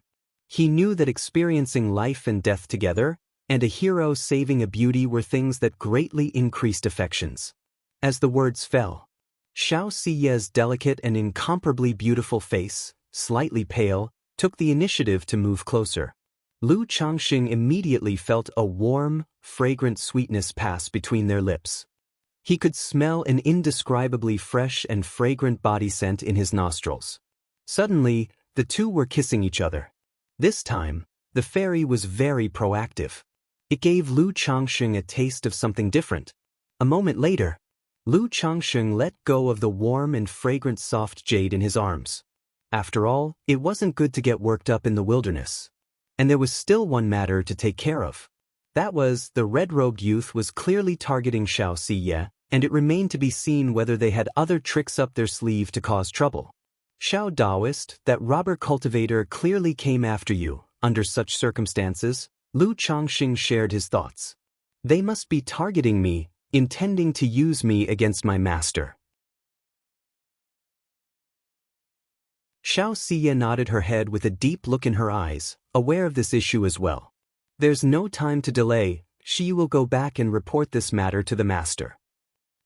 The matter of cultivation can only be set aside for now. I will return to Qingzhou Mountain to find Lu Daoist after I've dealt with this." Xiaoxia pursed her lips and spoke softly. She also knew that she was in a dangerous situation at the moment. Moreover, being with Lu Changxing not only put herself in danger but could also involve him. The next time they encountered such an incident, they might not be so lucky. "All right, do you need me to send you?" Lu Changxing nodded. He felt that with the support of a backer, one should naturally turn to that support in such situations. Xiyu can go back by herself. "Lu Daoist, you must be preparing for foundation establishment, right?" Xiaoxia asked. I still need to polish my skills for several more years before preparing for the foundation establishment. At this time, Lu Changxing did not conceal too much. It had been less than a year since his breakthrough to the 9th level of energy refinement, and he needed several more years of cultivating his spiritual power before he could prepare for foundation establishment. All right, once Shiyu has dealt with the matter, I will return to assist Lu Lang with his foundation establishment. Xianxia smiled sweetly, her enchanting voice containing a hint of sweetness. After finishing her words, she kissed Lu Changxing again.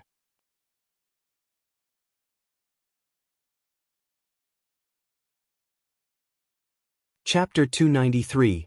The Master and Apprentice Arrive Together. Understood? Suddenly so proactive. Reading Omicron in Novel Cool.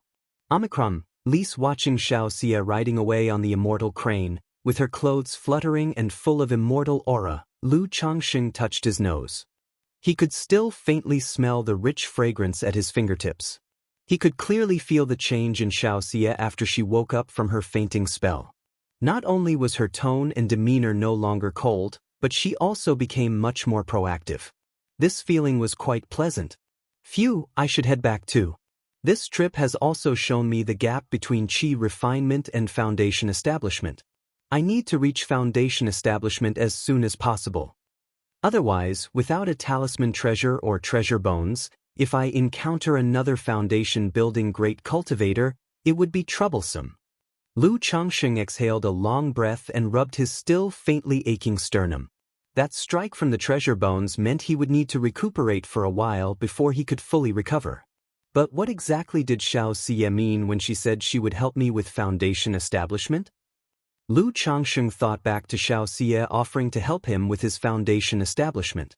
But when he asked about it, Xiaoxia remained silent and mysteriously indicated it would be a surprise for him. Lu Changxing speculated in his heart, could it be a foundation establishment elixir or perhaps some kind of secret technique that assists with foundation establishment? But I already have a foundation establishment elixir, and with my current situation, as long as I reach Qi refinement perfection, I have about a 90% chance of achieving foundation establishment. How else could she help? 99%? Lu Changxing smacked his lips and didn't think further. After causing the cave to collapse and dealing with the scene, he rode the iron feather eagle and left. 2 days later, Lu Changxing safely returned to Qingzhou Mountain. His wife Lu Miaoyun, Lu Miaohuan, and several other women asked him why he had stayed in the secular world for so long. Especially Lu Miaohuan, who was now about to give birth. Seeing that Lu Changxing had not yet returned, she was so distressed that she needed a lot of comforting from him. He also explained why his trip took so long. After the gathering, a good friend was leaving the mountain to gain experience, but had nowhere to go, so he accompanied him for a while. Of course, he did not go into detail about how he provided the accompaniment. After all, discussing such matters of helping others in their cultivation with his wife felt a bit strange to Lu Changxing, especially since the second young mistress was about to give birth. Hearing this, Lu Miaohuan and Chu Zhenjin didn't think much of it. But Lu Miaoyun felt a strange sense of oddness when she heard that the Qingyun sect disciple who accompanied her husband was a woman. She always felt that her husband's popularity with women was a bit too good. Now, whenever she saw any woman with her husband, she couldn't help but suspect something might happen. However, she didn't say anything about it. She simply suggested that Lu Changxing should cultivate a good relationship with Xiaoxia. After all, the cultivation world is also about personal connections and worldly wisdom. Being able to maintain a good relationship with an inner sect disciple of the Qingyun sect was also a good thing. Meanwhile, on the other side, Xiaoxia had also returned to the Qingyun sect. Senior Sister Xiao. Junior Sister Xiao. Senior Sister Shiyu. Along the way, many Qingyun sect disciples greeted Xiaoxia respectfully, paying respects or calling out to her. Xiaoxia was not only beautiful and talented, but she was also a disciple of the peak master of Kaiyun Peak, a nascent soul immortal. Thus, she had a wide reputation within the Qingyun sect. She was the goddess in many disciples' hearts and was well liked. However, Xiaoxia was also known for her aloof and cold demeanor. Many talented disciples of the Qingyun sect sought her, but all were met with rejection. Xianxia, with her cool and indifferent demeanor, was like the distant moon high above, unapproachable. But she still retained her previous habit of responding simply to others' greetings. This was another reason many disciples liked her. Xianxia did not delay much, and upon entering the Qingyun sect, she flew swiftly towards Kaiyun Peak on her Cloud Veil magic artifact. Arriving at the palace halls at the peak, she stood before a grand hall. "Master!" Xianxia paid her respects in front of the great hall. The doors opened with a bang. "Shiyu, why have you returned? Has something happened?" Yun Wansheng's voice arose. She knew that Xiaoxia's trip down the mountain for her cultivation experience was to experience the trial of love and to find an opportunity for a breakthrough. Thus, without anything major, she would not return so soon. But now Xiaoxia had come back so quickly, and with her aura somewhat disordered, it made her realize that something must have happened. Reporting to Master, Xiaoxia walked into the great hall and related the encounter with the youth in red. However, she chose to conceal specific details. She changed the account of killing into escaping. After all, Qi refinement cultivators slaying a foundation-building great cultivator was truly astonishing. Especially since the red-robed youth was not a regular foundation establishment cultivator, her master might even know him. Yun Wansheng's brow furrowed sharply as she listened, and a chill enveloped her heavenly features. She had suspected that someone was intentionally meddling when Xiaoxia had been attacked by Red Luan, the old demon, on her way back with the purple spirit liquid. Now that her disciple, Xiaoxia, had been targeted so soon after leaving for her cultivation experience, and the attacker was targeting Xiaoxia and knew Yun Wansheng, it confirmed her suspicion that someone was targeting her from the shadows. This led her to believe that this person was very likely within the Qingyun sect itself. "Shiyu, don't worry, leave this matter to me to handle," said Yun Wansheng, suppressing the anger in her heart. "Yes, master," responded Xiaoxia with a nod. Then her mouth curved slightly as she said, "Master, I have found the opportunity for a breakthrough on this trip down the mountain." "What?" Yun Wansheng was taken aback, somewhat astonished. She hadn't expected that Xiaoxia would find her breakthrough opportunity just a little over a month since she had descended the mountain. She knew that the trial of the supreme forgetful love technique was not easy to overcome. Especially since others who practiced this technique usually experienced the trial of love at the beginning, amidst the turmoil of the world, before they continued with their cultivation.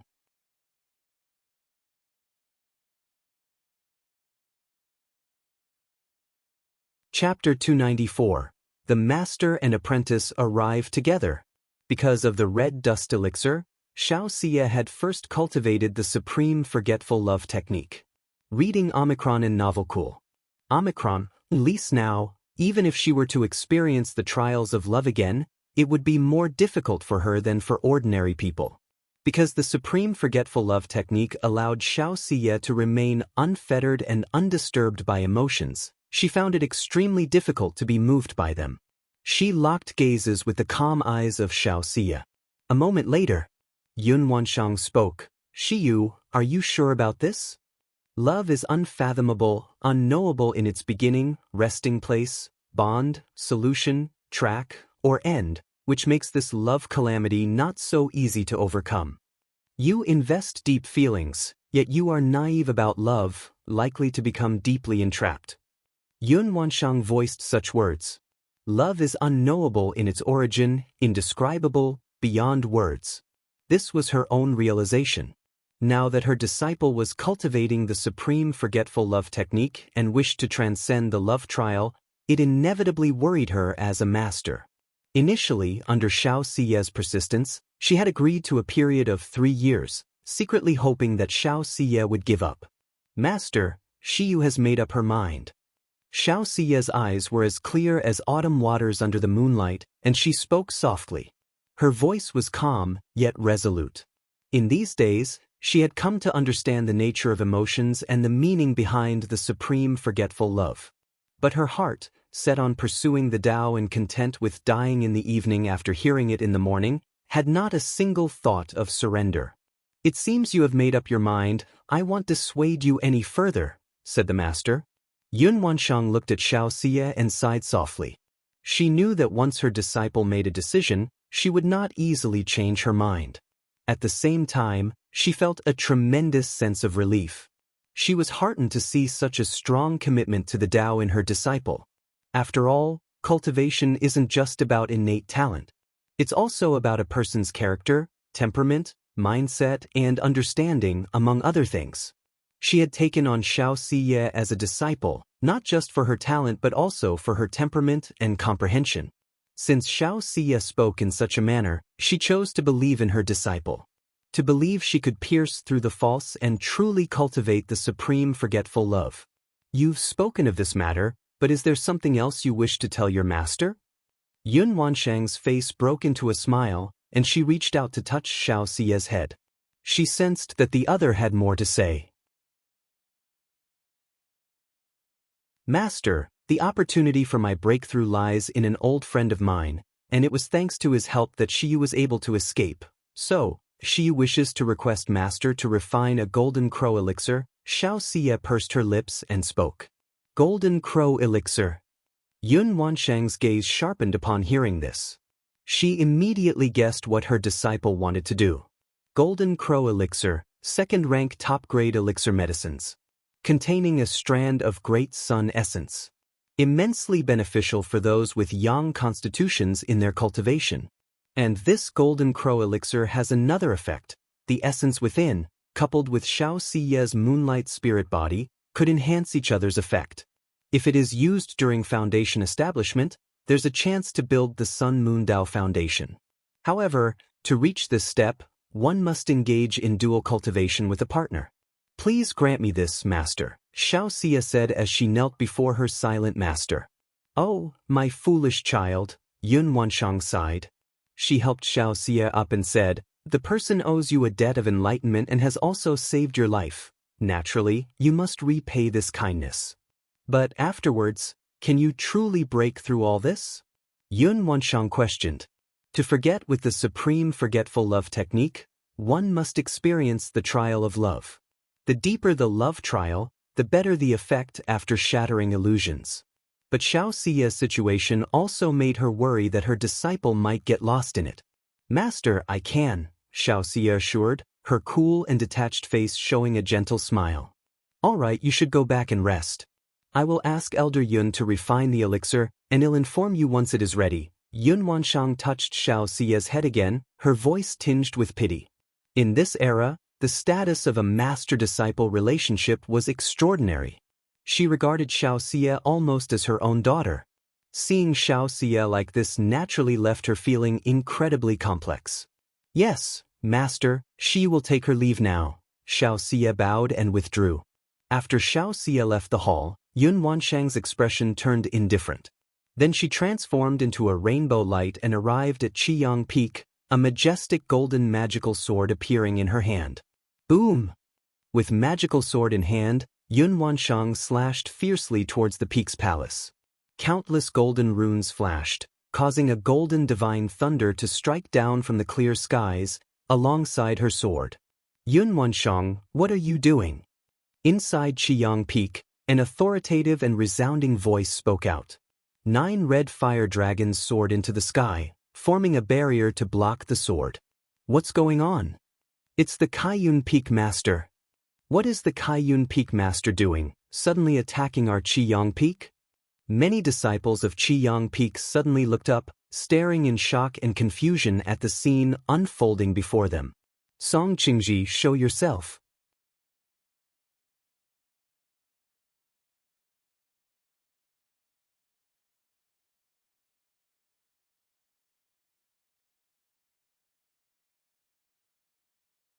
Nevertheless, Lu Changsheng felt very satisfied.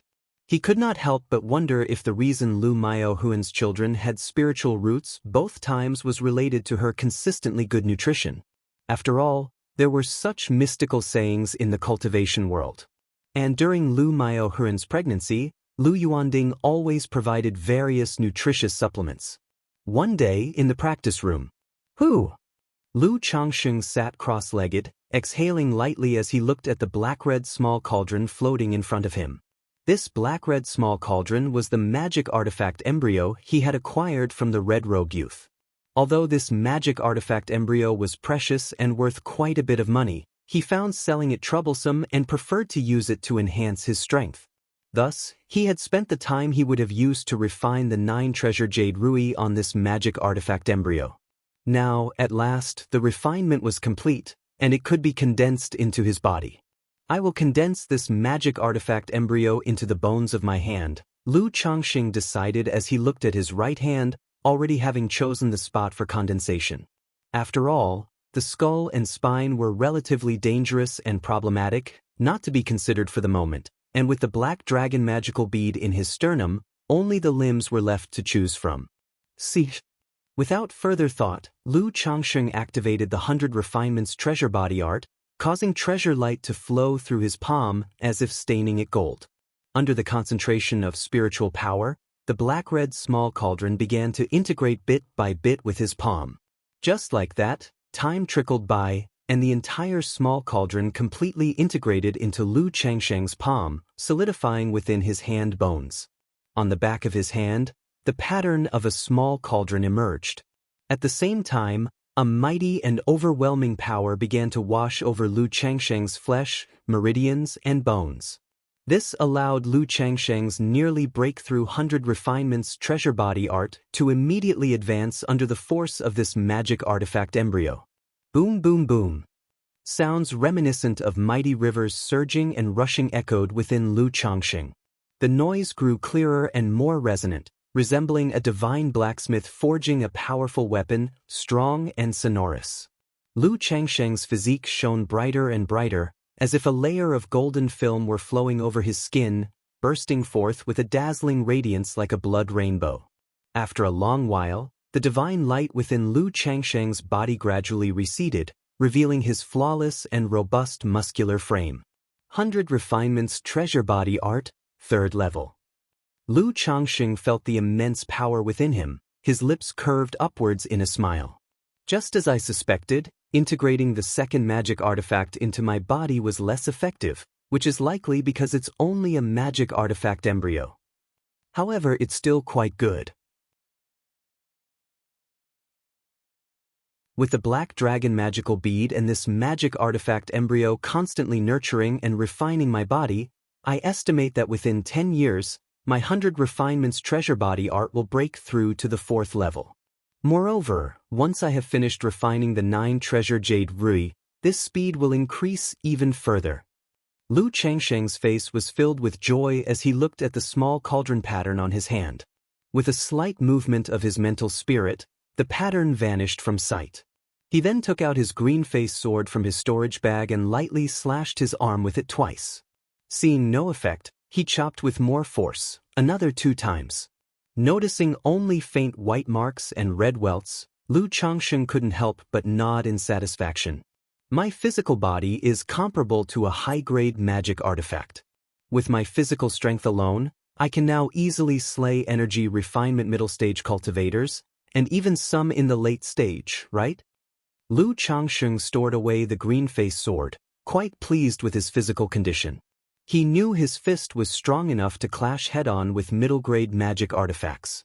As for high-grade magic artifacts, Lu Changsheng believed there was no need. After all, harming one's own flesh and blood was truly inadvisable. And he had cultivated the 100 Refinements treasure body art for many years but had never used it to directly confront others, treating it more like physical training. It's been so long, I wonder how Xianxia is doing now? Lu Changsheng couldn't help but think of Xianxia. After all, she had said that after resolving her matters at Qingyun sect, she would return to cultivate with him. 3 months had passed by now. Meanwhile, at Qingyun sect, Shiyu, this is the golden crow elixir. Yun Wanshang handed a porcelain bottle to Xianxia. Thank you, master. Upon hearing this, Xianxia revealed a hint of joy. She then opened the bottle and glanced inside. Immediately, she saw a dazzling elixir that looked like a flame alight. It was the golden crow elixir indeed. When do you plan to descend the mountain? Yun Wanshang inquired. She knew that Xianxia had stayed on Kaiyun Peak all these days, waiting for the golden crow elixir to be ready.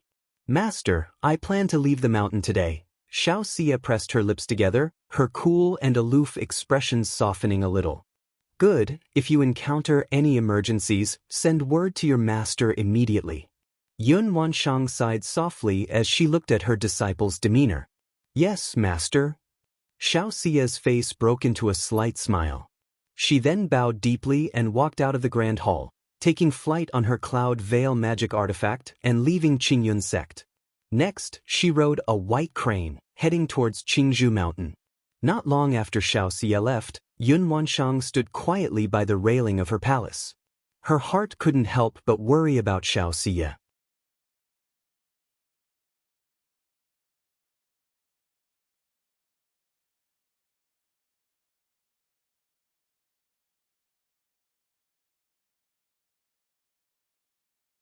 The man had saved Lu Miaoge before, and he had come out unscathed after the assassination attempts he had ordered. During the battle between the Lu and Bai families that led to the downfall of Red Leaf Valley, Changsheng played a significant role. He was aware that the latter was not someone easy to handle. Changsheng, you should still be careful with the Yu family, Lu Miaoge said softly to Lu Changsheng. Although the Lu, Bai, Zheng, and Yu families had collaborated to establish the Red Leaf Valley market, the relations among these four families had not significantly improved. After all, the incident in Red Leaf Valley had been quite unpleasant. Sister Miaoge, I know, Lu Changsheng nodded in response. He was now a core member of the Lu family and was privy to some of the intricacies involved. After continuing their shopping for a while, the couple headed back to the Lu family's spiritual talisman shop with their daughter. As for Lu Changsheng's own Peace Talisman Hall, he would stop by monthly to check the accounts and replenish talismans. If he was too busy, he would let Lu Miaoge help out. Mainly because the foot traffic in Red Leaf Valley Market was still rather average.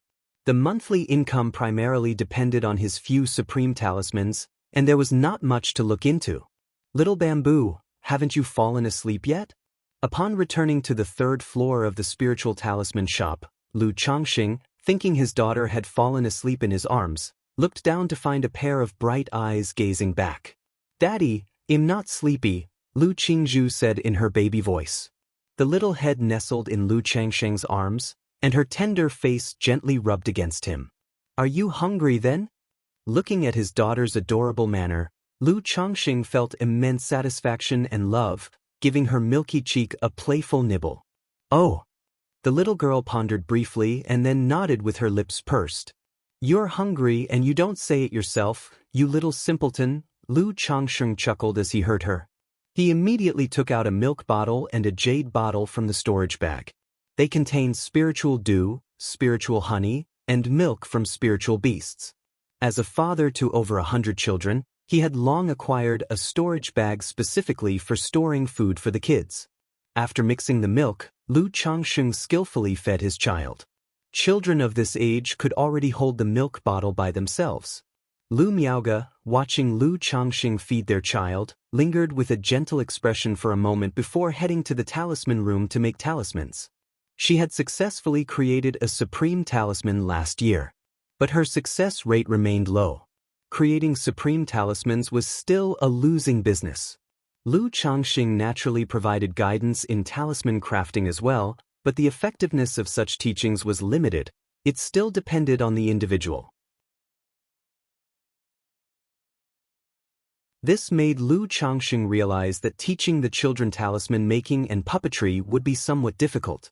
You could invest heavily in the early stages, but without natural talent in these areas, it was hard to cultivate skills.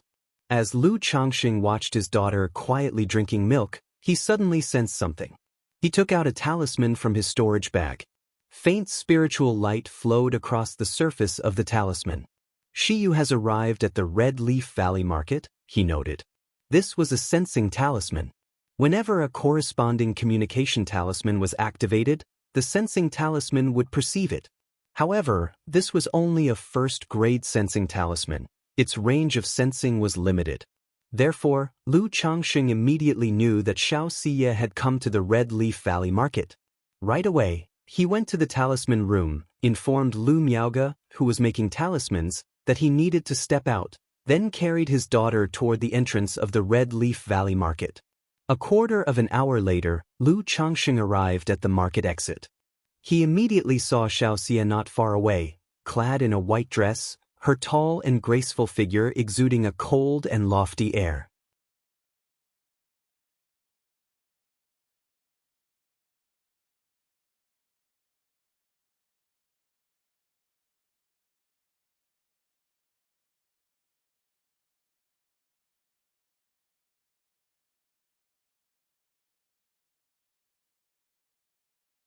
Chapter 298, Yun Wanshang, how could it be him? So just now, she hadn't paid attention to Lu Changsheng's cultivation level. Reading Omicron in Novel Cool. Omicron, Lise also, because various emotions pervaded her heart and assailed her mind, she forgot about it for the time being. Now that she thought of it, a few traces of surprise and doubt appeared in her heart.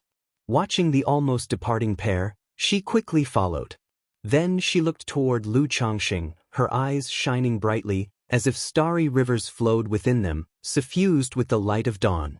9th level energy refinement. Moreover, the spiritual power aura throughout his body is majestic, faintly exuding a sharp and overbearing presence. The vitality of his physical body is also extremely vigorous, like a demon beast. Yun Wanshang used a technique and immediately discerned Lu Changsheng's cultivation level. She couldn't help but feel a wave of shock. It's only been 8 years, right? An 8th grade spiritual root, breaking through from the peak of the 6th level energy refinement to the 9th level energy refinement in 8 years. This speed is barely acceptable, but his entire cultivation, not only is his spiritual power robust, but it also clearly shows signs of magical dual cultivation. Yun Wanshang's eyes were full of surprise and disbelief. If this situation were applied to the talented disciples of Qingyun sect, it would be completely normal. But on Lu Changxing, it seemed somewhat inconceivable. Huff! Yun Wanshang watched Lu Changxing, making sure she wasn't mistaken, before exhaling deeply. As a nascent soul immortal, she typically remained unmoved even if Mount Tai were crumbling before her. Even when she learned about Xiaoxia's matters, her eyebrows only slightly furrowed, her expression turning cold. But today, having seen Lu Changxing, her expression changed dramatically twice in a short period, stirring thousands of waves in her heart. While Yun Wanshang was observing Lu Changsheng's condition, Lu Changxing also had a prickling feeling as if ants were crawling on his back. Suddenly, he turned his head, then scanned his surroundings. But there were only a few pedestrians scattered around. Nothing was amiss. However, Lu Changxing trusted his intuition. He knew that this faint feeling, akin to thorns pricking at his back, must be due to someone observing him. Otherwise, without reason, he would not have this sensation. Could it be the patriarch of the Yu family? Because of the previous incident involving the third young master of the Yu family, Lu Changxing couldn't help but suspect the Yu family. He remembered that the patriarch of the Yu family was currently stationed within the marketplace. But he felt that was unlikely. Why would the other party observe him for no reason?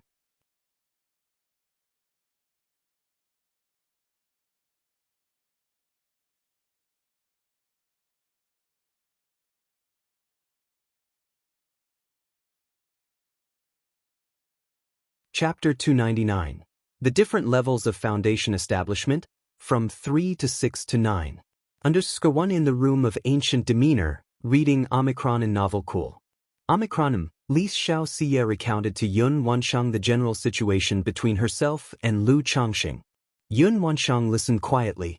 During the conversation, she inquired about the matter of Lu Changxing already having children. Xiaoxia then expressed that this was also a reason she chose Lu Changxing as the target for her emotional tribulation. Because the supreme forgetful love technique could potentially harm both herself and others in the end. Lu Changxing was very affectionate, with many wives and children. Under such circumstances, even if she were to leave in the future, she wouldn't cause Lu Changxing too much sorrow and suffering. Hearing this, Yun Wanshang's fists involuntarily clenched tight. It wasn't because she was angry at Xiaoxia's thoughts. Previously, when Xianxia asked her to refine the golden crow elixir, she had already guessed Xianxia's intention. She was thinking of using it to settle their karmic debts, in order to practice the supreme forgetful love technique. Her anger was due to the fact that upon hearing Lu Changxing had many wives and children, she felt particularly uncomfortable. Recalling how after a night of passion with Lu Changxing, he looked at her with a pitiful and aggrieved expression. At that time, she thought Lu Changxing was an innocent and pure young man. But now, hearing Xiaoxia's words and learning that the man had already had a bevy of wives, and was the father of dozens of children, she felt an extreme sense of frustration and dissatisfaction. She almost wished she could strike Lu Changxing with her sword right now. Rest assured, Master, I have already spoken to Changxing about this and will explain everything to him when the time comes, Xiaoxia said, pressing her lips together as she looked at her master, thinking that Yun Wanshang was angry with her. Sigh. Yun Wanshang, seeing her disciple like this, wondered whether Xiaoxia could truly overcome her emotional tribulation. She sighed deeply, not wanting to question or dwell on the matter further. Because the matter of an emotional tribulation could only be dealt with by Xiaoxia herself.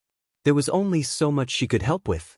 You just have to be clear about it in your own heart. If there's anything, you can send a message to your teacher, Yun Wanshang said with a faint sigh. At this point, there wasn't much else she could say. She just felt a profound sense of the whims of fate, which had disrupted her own state of mind. Thank you, Master. Xiaoxia's eyes revealed softness as she respectfully bowed in salute. Yun Wanshang waved her hand, indicating for her to leave.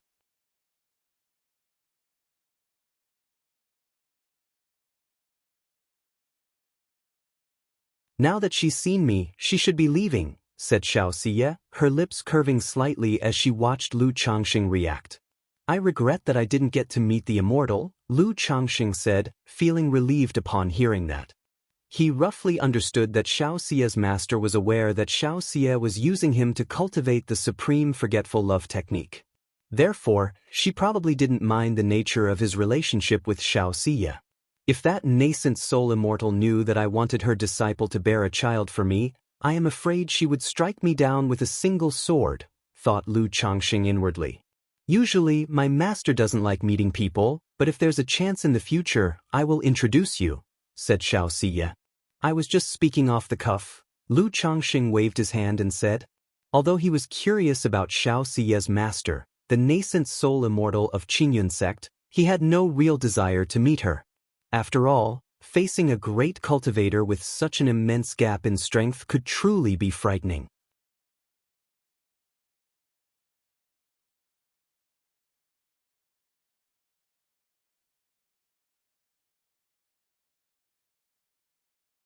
Looking at the woman in front of him, dressed in white, her face cold and stunningly beautiful, reminiscent of the Guanghan fairy, Lu Changxing pulled her into his embrace. Changxing, after several months, the familiar scent that rushed over caught Xiaoxia off guard, making her whimper and her fair, snowy cheeks flushing with a soft rosy tint. Looks like your cultivation has indeed been neglected. Lu Changxing teased. Xiaoxia's long lashes trembled slightly, somewhat indignant, and she began to fight back. As they went back and forth, Xiaoxia gradually regained her state, matching Lu Changxing's moves.